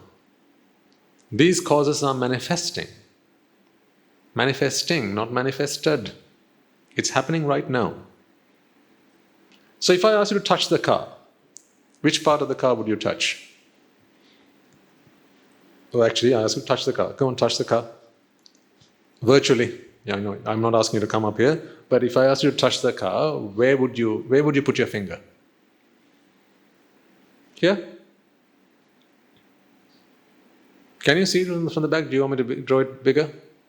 Now everybody knows I'm a bad artist. Right. So let's touch the car. Where would you touch? I want you to put your finger where the car is. What is that? That is the wheel. But the task was to touch the car. Okay? What's that? That's the door. It's not the car. What's that? That's the roof. It's not the car. What's that? That's the boot. No, does it look like the bonnet? Don't stop embarrassing me. I know you're doing it deliberately. Stop it. Oh yeah, it does look like the bonnet. Fine. Okay, that's the rear.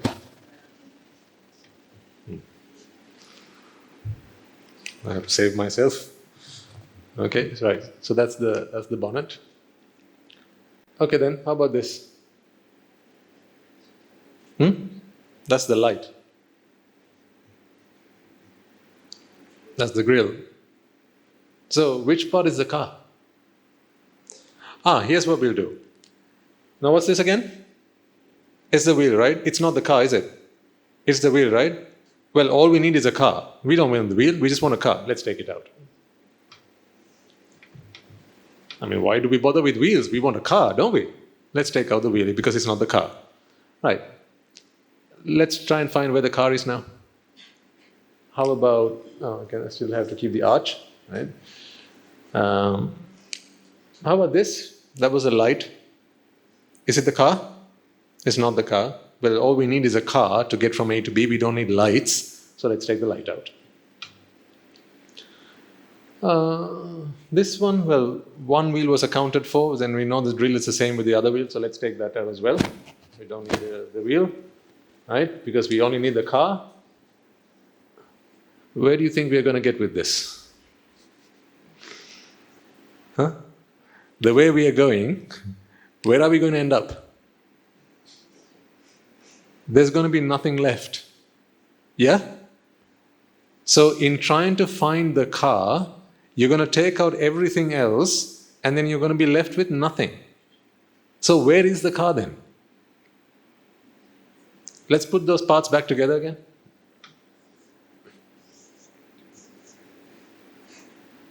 Now do you see the car? Can you touch the car? You can't touch the car, but you're telling me there is a car. So are cars untouchable? Okay, if it can't be touched, at least look at the car. Just look at the car. Where are you looking? Where are you looking? You're looking at the wheel. So can you look at the car then? Can you touch the... So you can't touch the car, you can't look at the car. Shall we try and lick the car? Can you smell the car? So, right, so in summary then, can your five senses, individually, can your five senses sense the car? Can it? No, because no matter what you use your five senses for, you are not perceiving the car. You're only touching individual parts and none of them are the car. Because if it were, you could walk away with that. You don't need the other parts of it. So is there no car here then? Would it be right for us to say that there is no car? Because you see, here are the two ends of the spectrum. Actually, no, it's probably that. This is one end of the spectrum, and here's the other end of the spectrum. On one end of the spectrum, you have what they call atta, or actually what they call atma.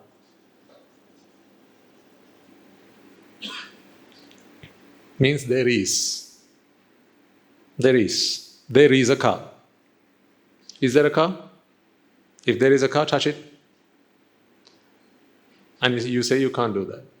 On the other end of the spectrum, you have anatma. Anatma. There is no car. Is there no car then? So then won't you use this machinery, this piece of equipment to travel? You would, wouldn't you? So would it be right to ask for one of these two answers? In fact, if you phrased a question expecting one of these two to be the answer, what do you have to say about that question? I'll say that again. That question itself, I don't think you got it. Let's try that question again. If you were to phrase a question to which the expected answer is either one of these two, what do you have to say about that question? It's a wrong question. Let me give you an example of a wrong question. Is there a car? Because you have only two answers to that. Yes or no. See, although we think this world is binary, it's a lot more than that. But we seem to think of the world as yeses and nos, ones and zeros. No wonder technology is so advanced, because the whole world is perceived as ones and zeros. There is or there isn't. Either you're on one end of the spectrum or you're on the other end of the spectrum. This is Atma and Anatma. These were the two philosophies that were there even in the time of the Buddha. Not from the Buddha, but his contemporaries. They were mainly divided into two schools. Mainly two schools. But there were many more splits and categories. But mainly there were two schools. There were the Atmians and the Anatmians. There were those who said that there are things in this world. There are. These things exist. So they talked about existence. Then there were those who said, doesn't exist. So they talked about non-existence. And the Buddha comes along. So the two people, the two categories, these two groups of people, their representatives would go up to the Buddha and ask him, Venerable Sir, you claim to be the Buddha and people say that you are very knowledgeable. People say that you are very wise. So I have a question for you. How about you try and answer that question? And the Buddha says, go on, ask your question. So they say, Venerable Sir, do things exist? And the Buddha says, my dear man, you're asking the wrong question. So he thinks the Buddha is now implying that things don't exist, because that would be the obvious alternative, right? So then they ask, okay, I get it. So Buddha, things don't exist, right? Things don't exist. And the Buddha again goes, what? You're asking the wrong question. So now they're confused. So then you have people who would carry on this conversation and ask, so are you then suggesting that things don't exist and they don't not exist? See, then you have a quadrilemma. So we are getting there. The first was, things exist. No. Things don't exist. No. Asking the wrong question. So things both exist and not exist? No. Things, are you with me? All right. See, these are all the variants. Do things exist?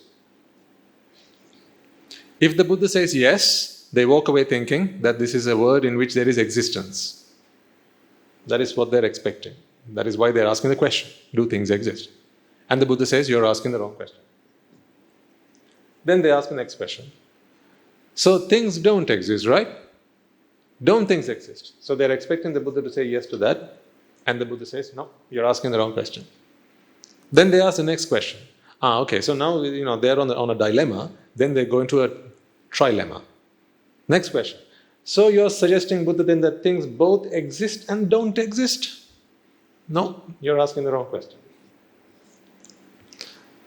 Now, of course, you have another question you can ask. I get it now. So you're suggesting that things neither exist, no, do they not exist? That. So you're suggesting that they neither exist, nor do they not exist. And the Buddha says, no, I have not said anything of that sort. I have not said anything of that sort, is what the Buddha says. See, this is a quadrilemma. Now people are confused. Because they only know of a world where there are ones and zeros. Existence and non-existence and their combinations. These are the four combinations of existence and non-existence. Agreed?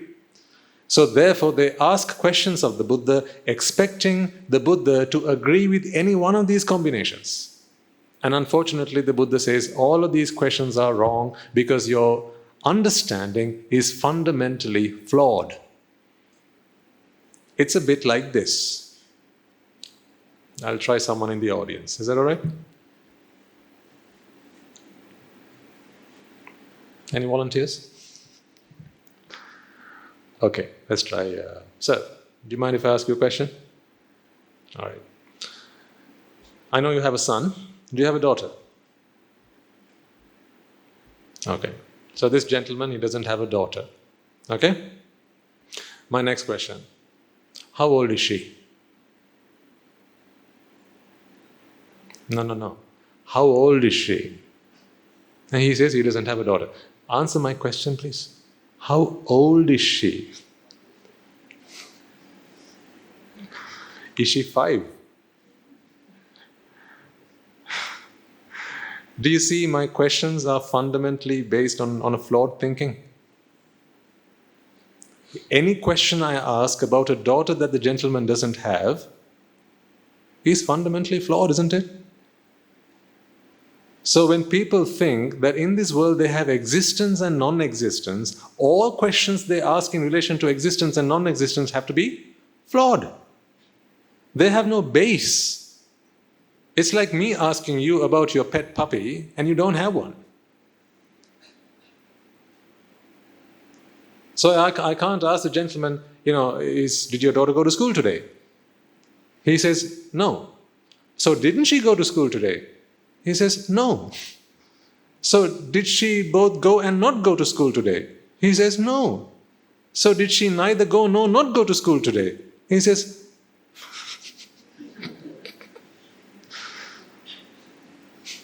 Swaminathan, you've got another thing coming if you don't understand what I'm trying to get to you. I don't have a freaking daughter. So you can't be asking me any of these questions. Do you understand that? Because I am based in flawed thinking and assuming that the gentleman has a daughter, I'm asking these questions. Now, back in the day, there were people who believed in Atma. Now, let's figure out why people believed in that. They were not idiots. They just didn't have sammaditi, that's all. Mind you, ladies and gentlemen, people back in those days, in fact, they were far more intelligent than people of today. Far more intelligent. It would be foolish of us to say that, those days people were not very advanced in their thinking. People were not very intelligent. In fact, people were so intelligent that they didn't need the internet to be happy. They didn't need icing on their cakes to be happy. They were quite content. Isn't contentment bliss? Well, in which case, people back in the day, they were very much content. Today, people are not so advanced, in fact. People have no patience, they've lost their virtues, they've lost their values, and therefore today people seek happiness from the outside world. Back then, not so. They were quite happy to be at home, find something to eat, and as long as they had something to put on the plate, right? And the children were fed, the wife was fed, the family was fed, and that's it. Life was very simple. Because they were content. By my yardstick, those people were far more advanced than today's race. Anyhow, so people back then had the time to think. Now you'll ask the question, well, why were they looking for an answer to this question? Why yes and why no? Because they sensed exactly what you're sensing right now. They sensed self. Don't you sense self? You all sense that, right? You all sense yourself. Yeah. But you've now begin to understand it is not part of your body. Even that they understood back then. So in fact, people who engaged in, like the Bodhisattva, before he gave up his austere practice with the 5 ascetics, right? He was engaged in 6 long years of austere practice, wasn't he? Because there was a teaching at the time that if you free the Atma, as in the self, if you free the self from the body, then you are freed once and for all. But it is the body that inflicts suffering upon you. So therefore, one way of getting yourself to free from your own shell, if you like, is to fall out of favor, is to fall out of love with the body. So therefore, what they did was they continued to inflict pain on themselves, just so that they would fall out of favor with the body. Because right now, one of the main reasons you like to have these bodies with you is because your bodies bring you pleasure. This is pleasurable. When you eat, it's pleasurable. It's your body that takes part in that. Your eyes bring you sights. Your ears bring you sounds. So therefore, you use your bodies for the purpose of pleasure, don't you? Yeah, of course. I mean, there's nothing to debate about that. Your bodies bring you stimuli which the mind interprets as pleasure, but back then people realized, well, if my body is the thing that is, if I'm attached to my body because my body continues to bring me pleasure, then I'm never going to be able to free my soul. That is what they meant by this Atma, the soul. So I want to free my soul. To free my soul, I have to break this bond that I have with my body. And one of the best ways to do that, they thought, was to continue to inflict pain on their bodies. Because of course they thought, the more pain it brings me, the less I'm going to like it. How do families split? More pain, soon enough, the family splits. So in the same manner, they wanted to get a divorce. From what? From their bodies. And free the Atma. So therefore, they were always on this quest to free the Atma. That is what they were trying to do. But to them, just as much as you feel today, they felt a sense of self. Although today you know this as a sense of self, they thought it was the real deal. They thought that I exist just as much as you do, but now you're beginning to understand that this is not me existing, but rather a perception in the mind that I exist. See, they didn't have that understanding. So therefore they went up to the Buddha and asked him these questions. Sir, I exist, don't I? Buddha said, wrong question. Oh, so I don't exist, do I? Wrong question. So I both exist and not exist? Is that so? Wrong question. I neither exist nor not exist? Wrong question. Now they're confused. Because what other question can you ask?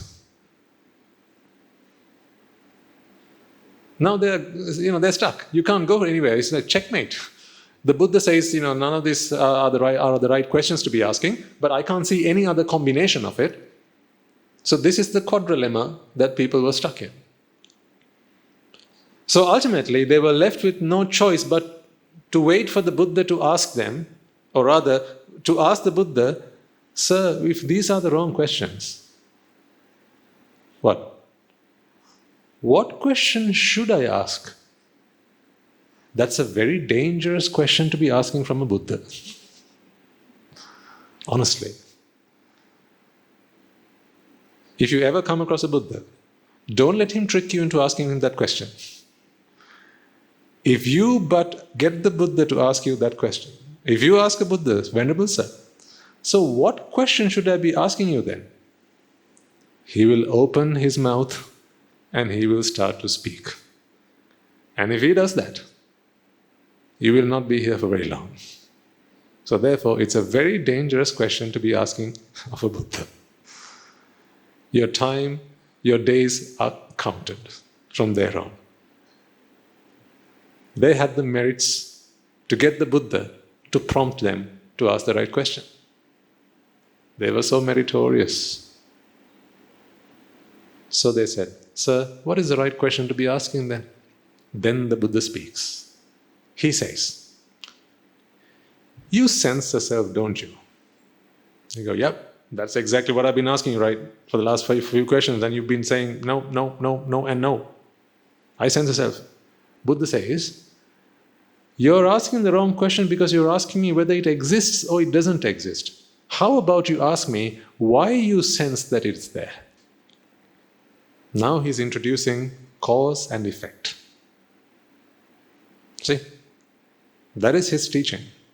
Hetupalavada. Not Atmavada, not Anatmavada. His teaching is Hetupalavada, the philosophy of cause and effect. See what the Buddha says is, you are asking me about a self, but you're asking the wrong questions. You're asking me, does it exist, does it not exist? Do they both exist, do they both not exist? Wrong questions. Ask me why you feel that it's there. Why do you sense it? Okay, if you say so, I'll ask that question, says the Brahmin, and he asks the question. So then, sir, why do I feel this Atma? The Buddha says, Bhavapacchaya jati. That is his answer.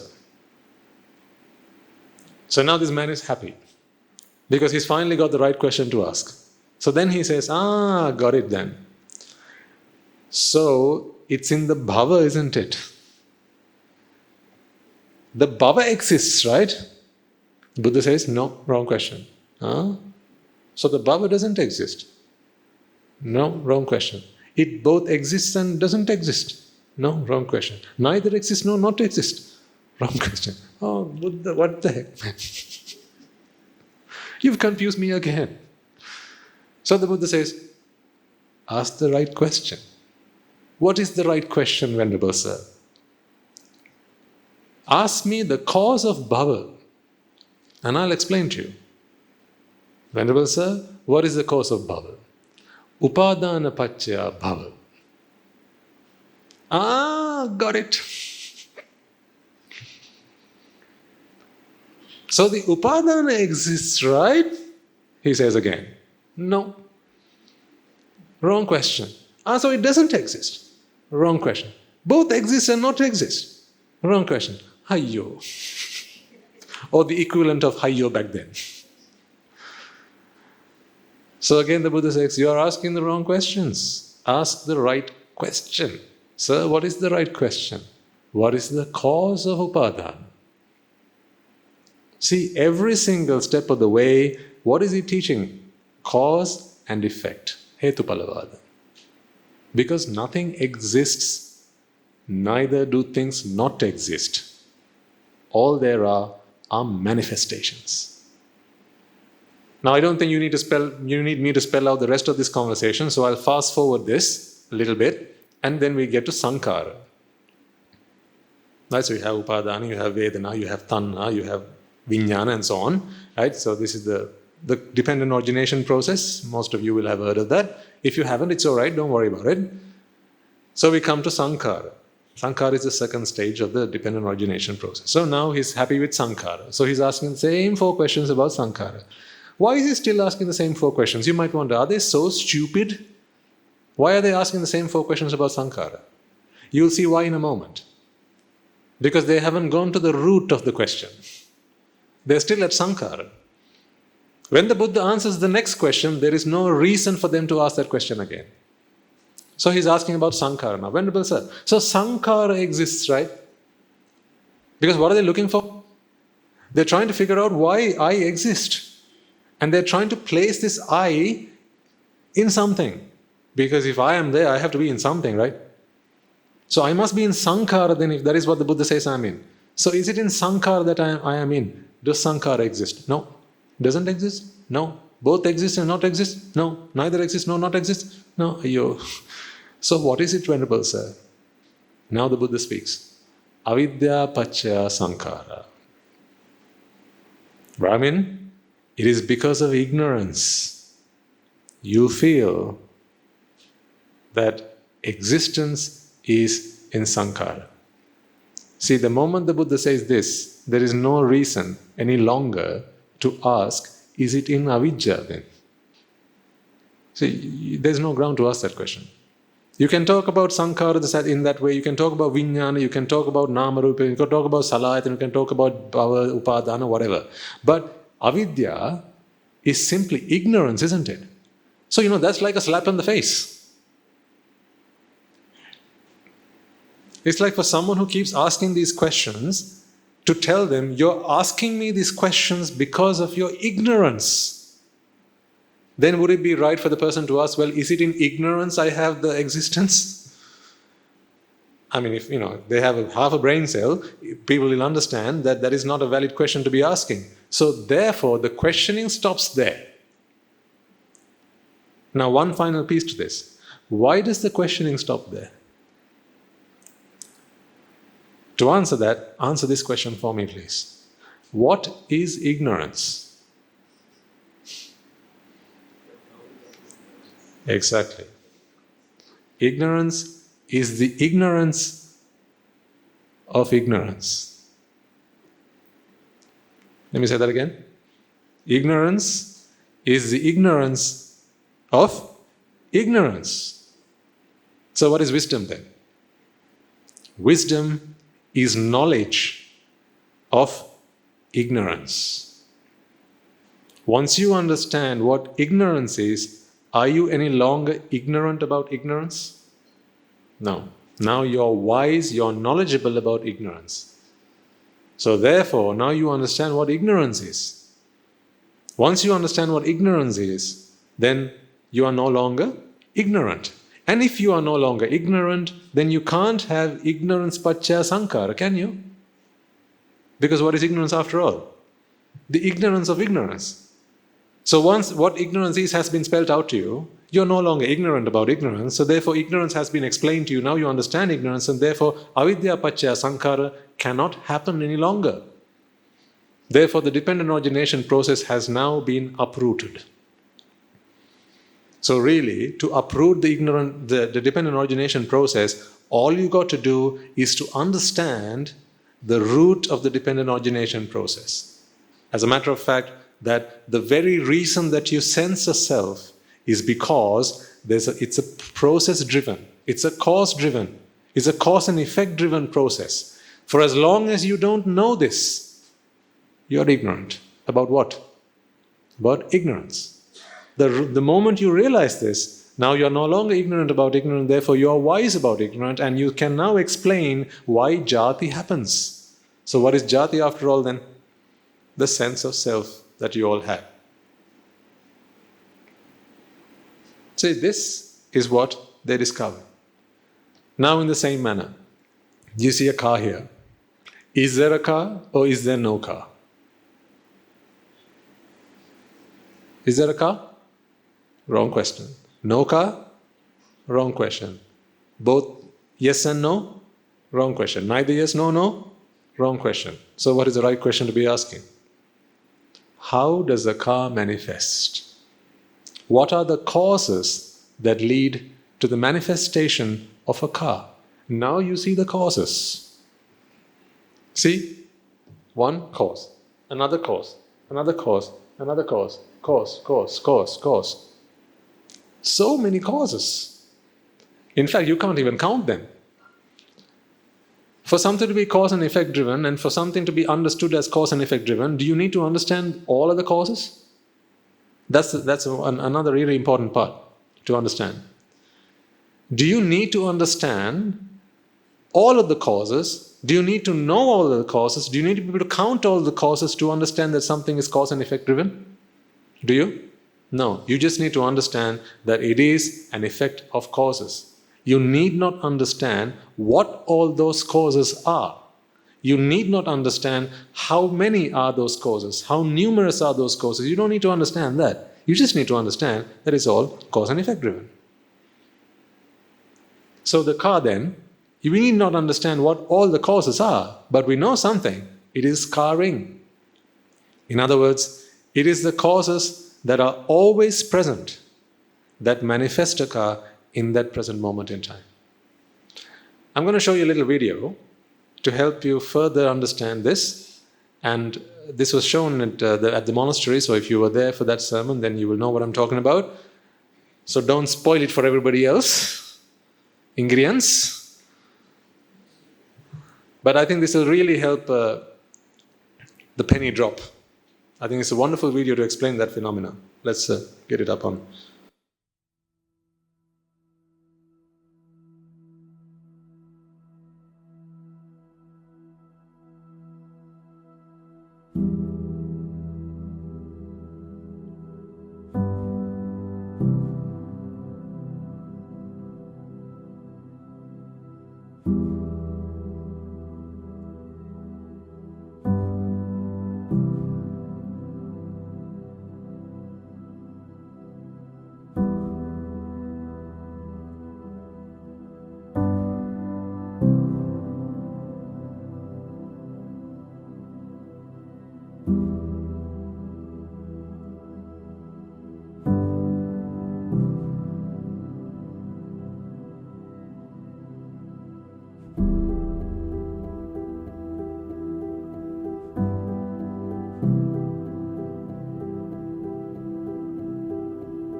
So this is a natural phenomenon. It's called murmuration.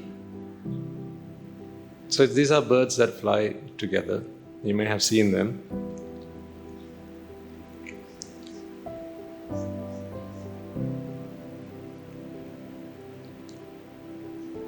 So as they fly as a flock. But they take various shapes, don't they? In fact, what you're doing right now is trying to spot those shapes. Am I right? And you can't help yourself from doing that. Stop doing that. See how disobedient you are? You can't help yourself from recognizing those shapes. Now let's see if we can spot any. So as you watch it, I want you to make a mental note of some of the shapes that you see. Okay, you'll see all sorts of shapes. Some may be shapes of objects, others may be shapes of other animals, whatever. Right? Just make a mental note of them, and I'll ask the audience in a moment what shapes you've seen, and then we'll have a discussion about that.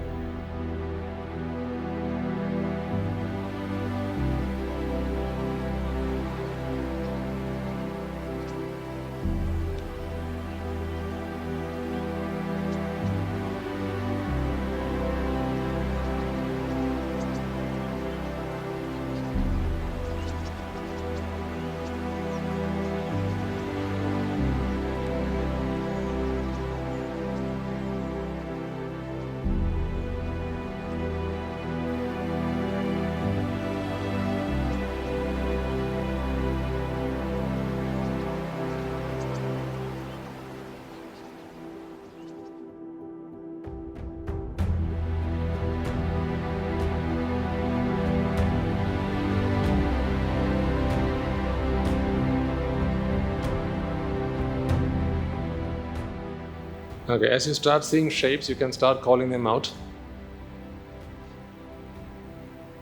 And I'll jot them down on the board.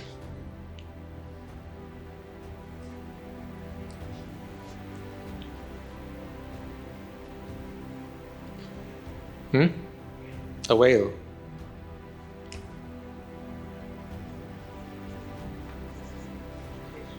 Fish. What's that? A dolphin. Turtle. Thank you. Dry fish.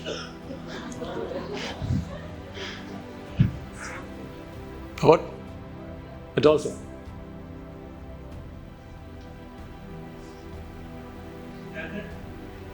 What's that? A dragon.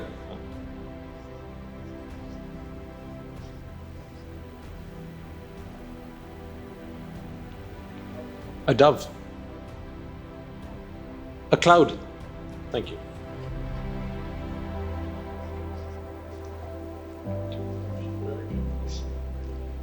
Ah. Madam? Eagle.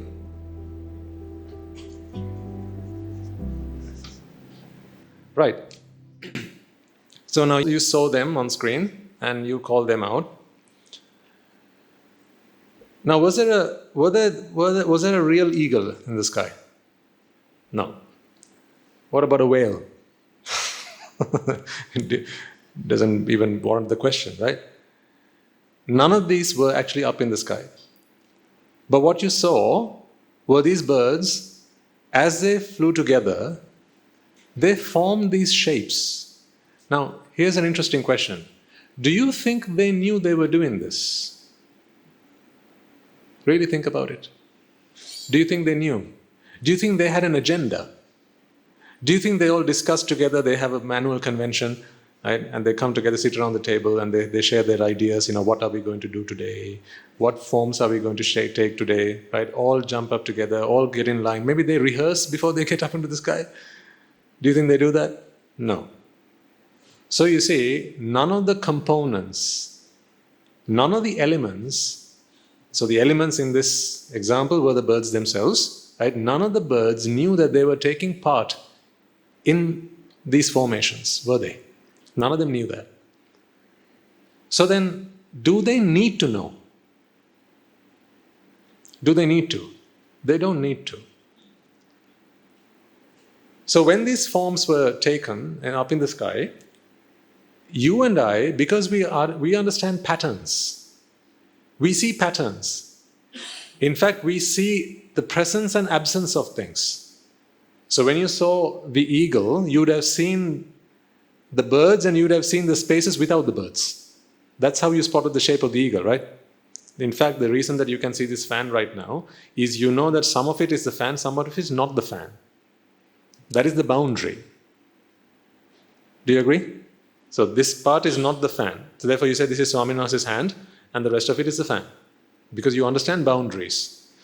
Now, that is exactly how you spotted these shapes in the sky. But the birds did not know that they were taking part in it. In fact, they had no intention of doing so, but you spotted them nonetheless. So I ask you then, was a dragon up in the sky? What about a cloud? What about the dolphin? None of them were in the sky. But did they not manifest?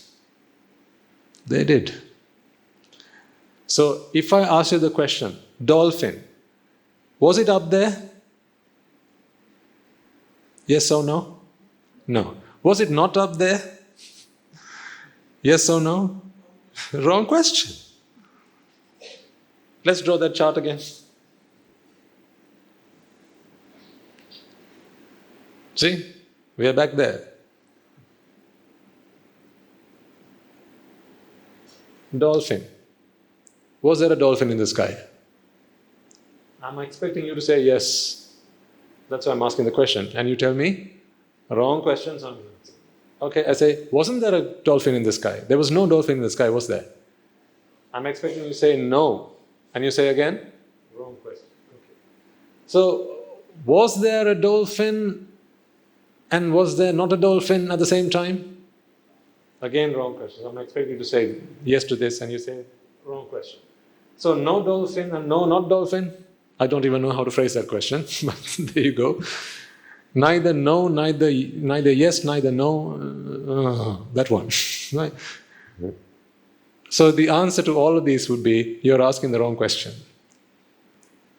But I still saw the dolphin. So what then would you prompt me to ask you as a suitable question?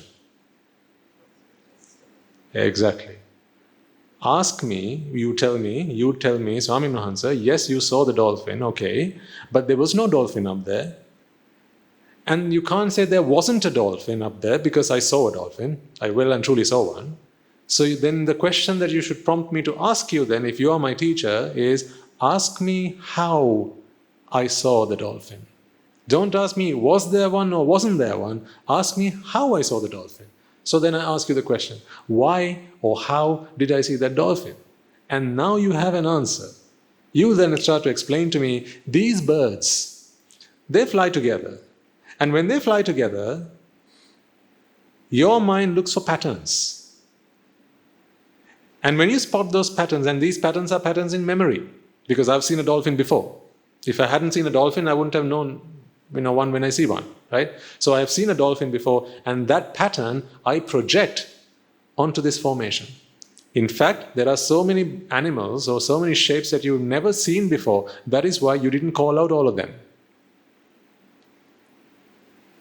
If we had aliens in this room, they'd be calling out other things that you wouldn't, because you don't have such patterns in your memories, because we've never seen them as human beings. So you call out what you know. In fact, if you had a young child in the audience, maybe a very young child who's never seen a whale before, they wouldn't call it out. They wouldn't spot a whale. You wouldn't spot the dolphin, perhaps.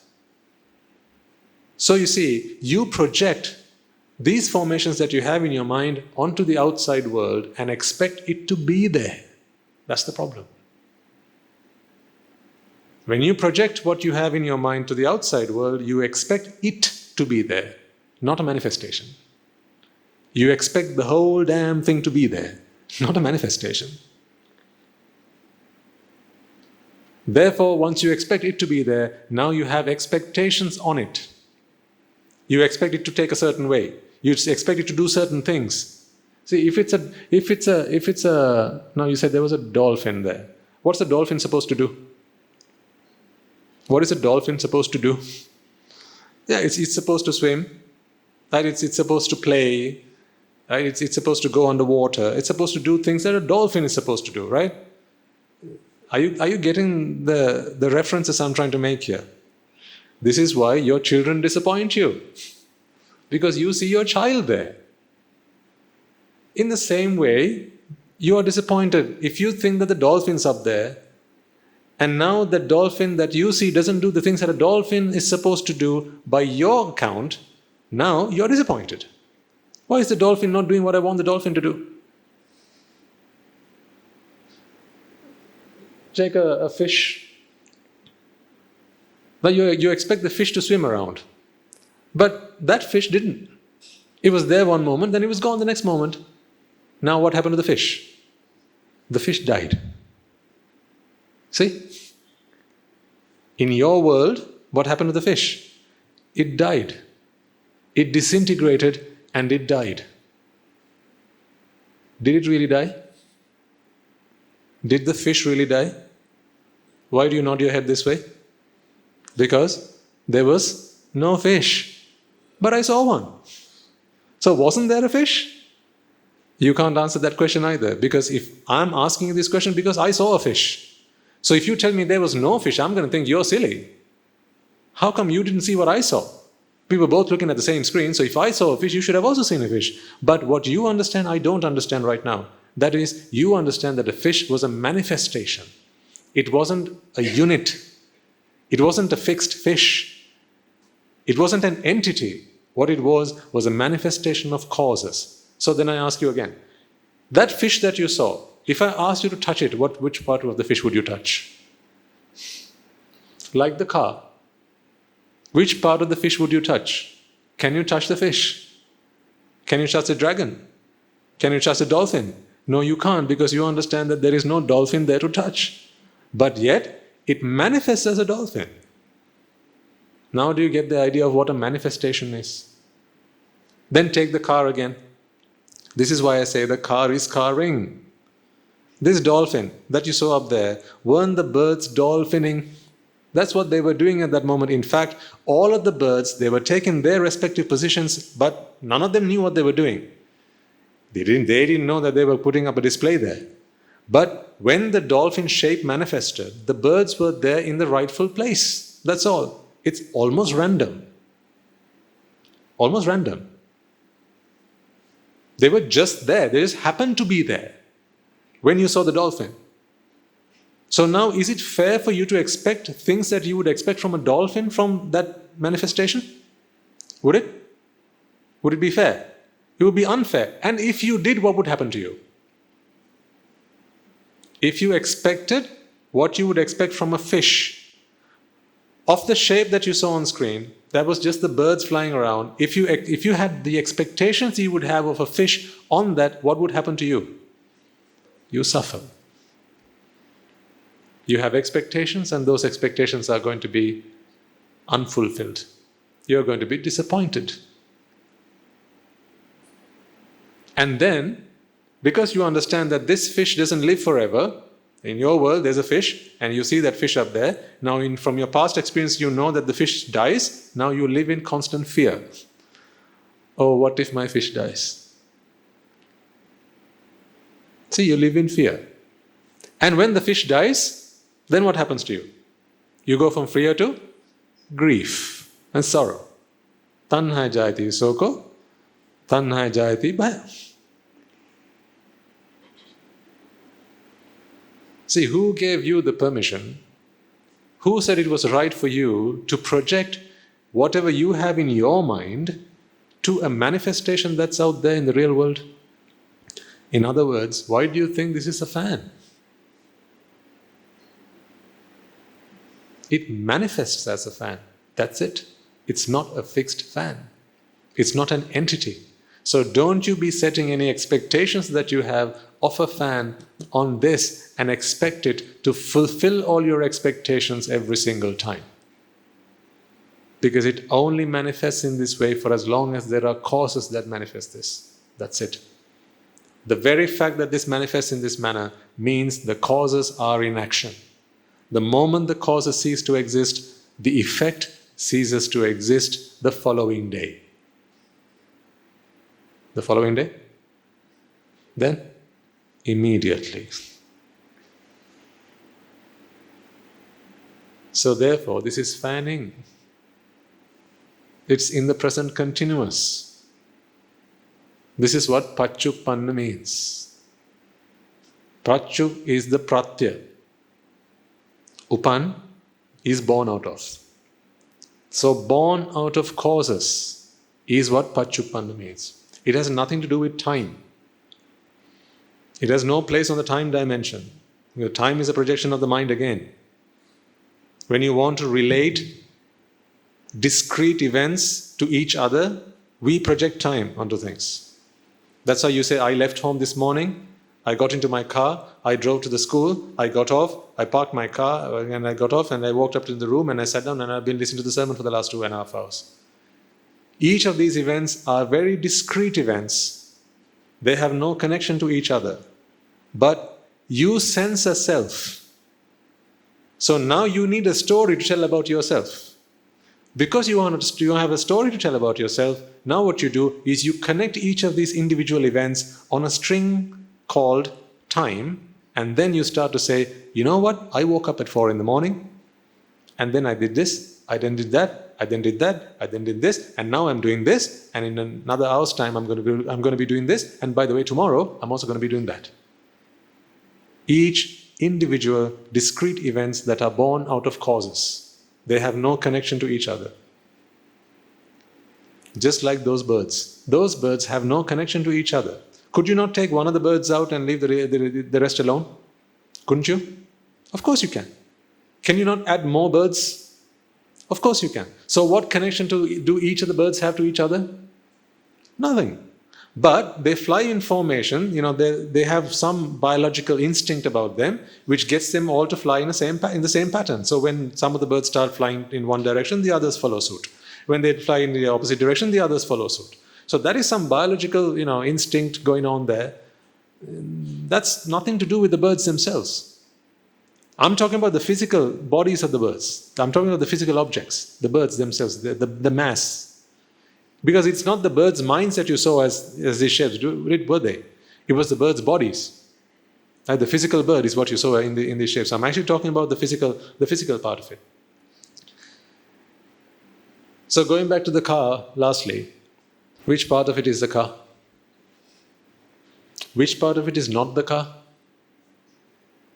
If you're telling me no part of it is the car, then which part of it is not the car? See, you can't answer the question because I'm phrasing it the wrong way. That's why you understand whatever answer you give to this question is flawed. I can stick holes in any answer you give me because I'm asking the wrong question. So I have to ask you the right question then. How does a car manifest? Now you can give me a reasonable answer. Now you'll say, Bhante, the reason that a car manifests is there are all these causes that have come together in the right alignment, in the right order. For instance, if this wheel was not here, but rather up here, you're not going to call it a car. I mean, if that was a car, then you walk into a car spare part shop and you see lots of cars. Yeah, because what do you find in a spare part shop? All the parts. But just because there are parts laid out on the shelves doesn't make them a car. It doesn't make all that a car. So to be a car, to manifest as a car, it's not sufficient for the causes to be there. The causes have to be there in the right places. In other words, they have to be in the right order, in the right alignment, in the right configuration. Now you see a bouquet of flowers here, don't you? This flower arrangement here. Why don't you feel that this flower arrangement is the same as that over there?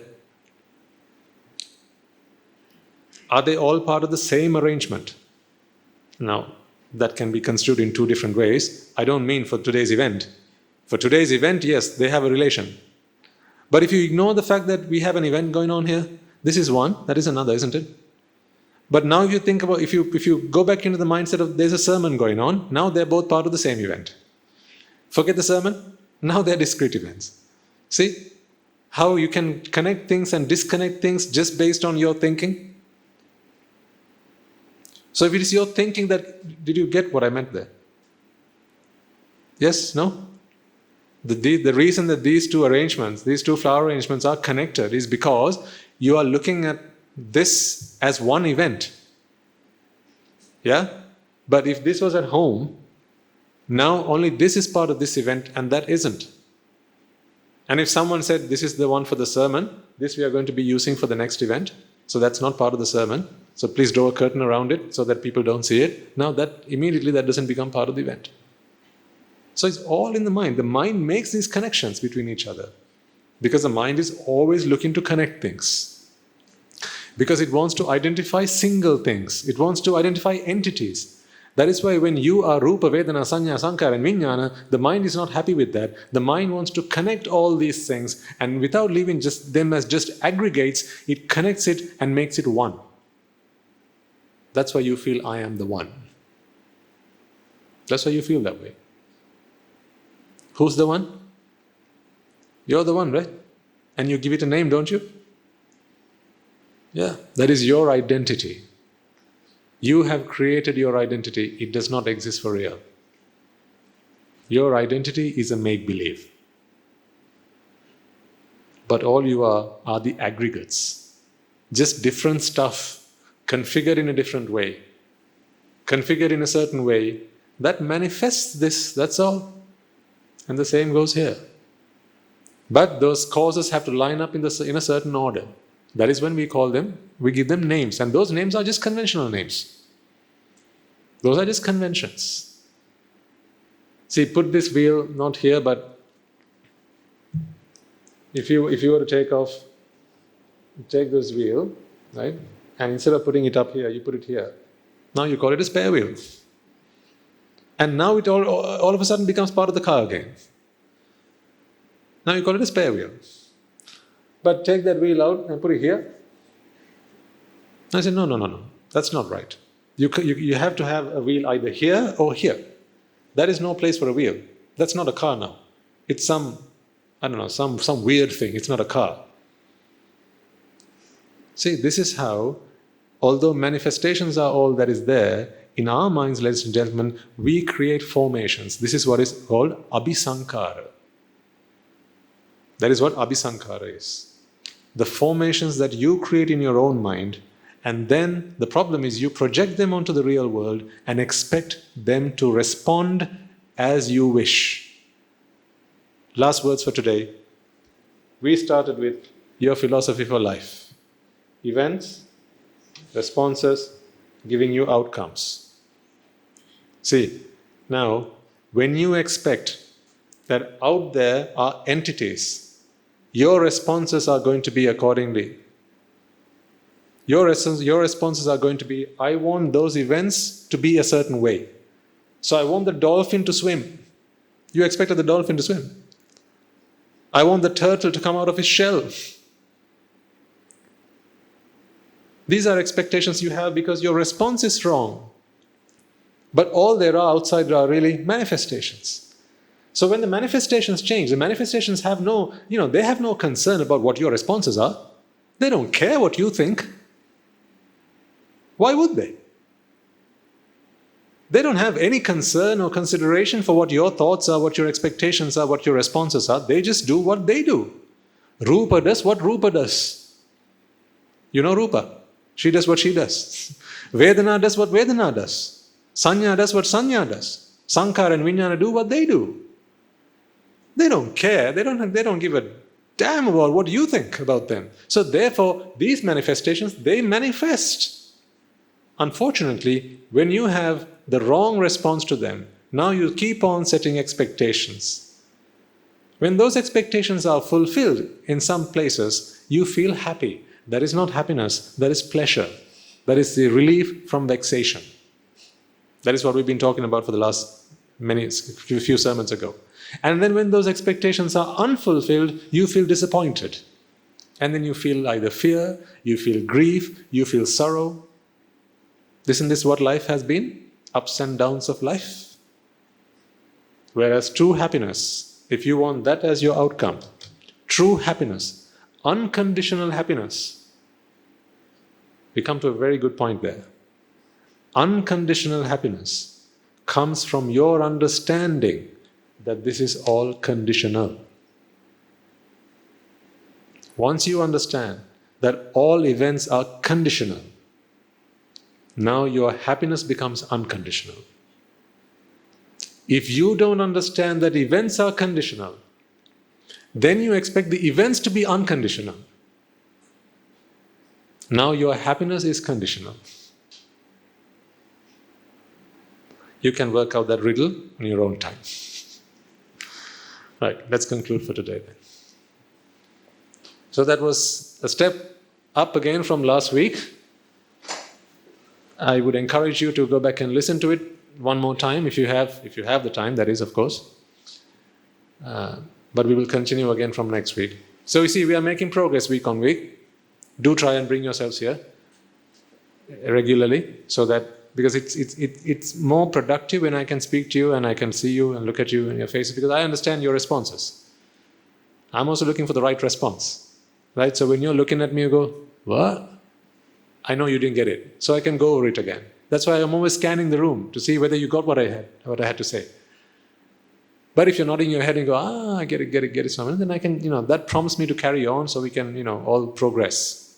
But if I see a single face in the room and I look and I see that it's a little bit confused, I go back and give another example, and that's the way it works. Isn't that what you want? This is kind of like a mass class, but I do try and make it as individualized as I possibly can. Right, let's do the merit transfer and bring today's sermon to a close.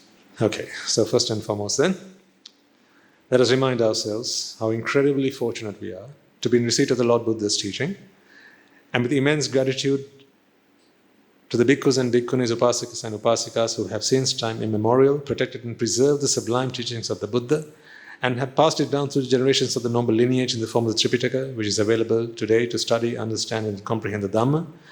Let us also take a moment to be grateful and thankful to all members of the Mahasangha present throughout the world, including the chief prelates of all of the chapters who dedicated their lives to the noble path and have committed themselves towards the betterment of all sentient beings.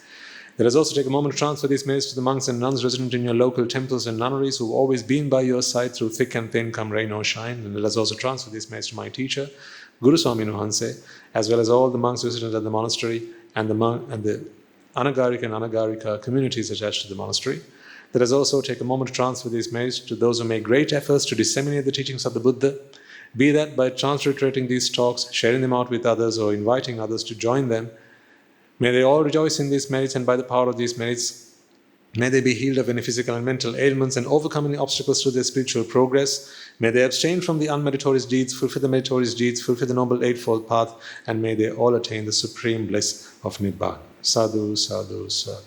Let us also take a moment to transfer these merits to the friends of the monastery, our devotees, and those who, on behalf of their Nibbāna, continue to sustain the Mahasangha. This includes everyone from those of you who provide for the construction of the monastery to those who provide the Mahasangha with shelter, alms, robes, and medicines, as well as those who extend their know-how and continue to extend their well wishes. May they all rejoice in these merits. Let us also take a moment to transfer these merits to our mothers and fathers, brothers and sisters, sons and daughters, cousins, nephews, uncles, aunts, grandparents, our teachers, and anyone and everyone who would have helped us, supported us, and assisted us in any way, shape, or form.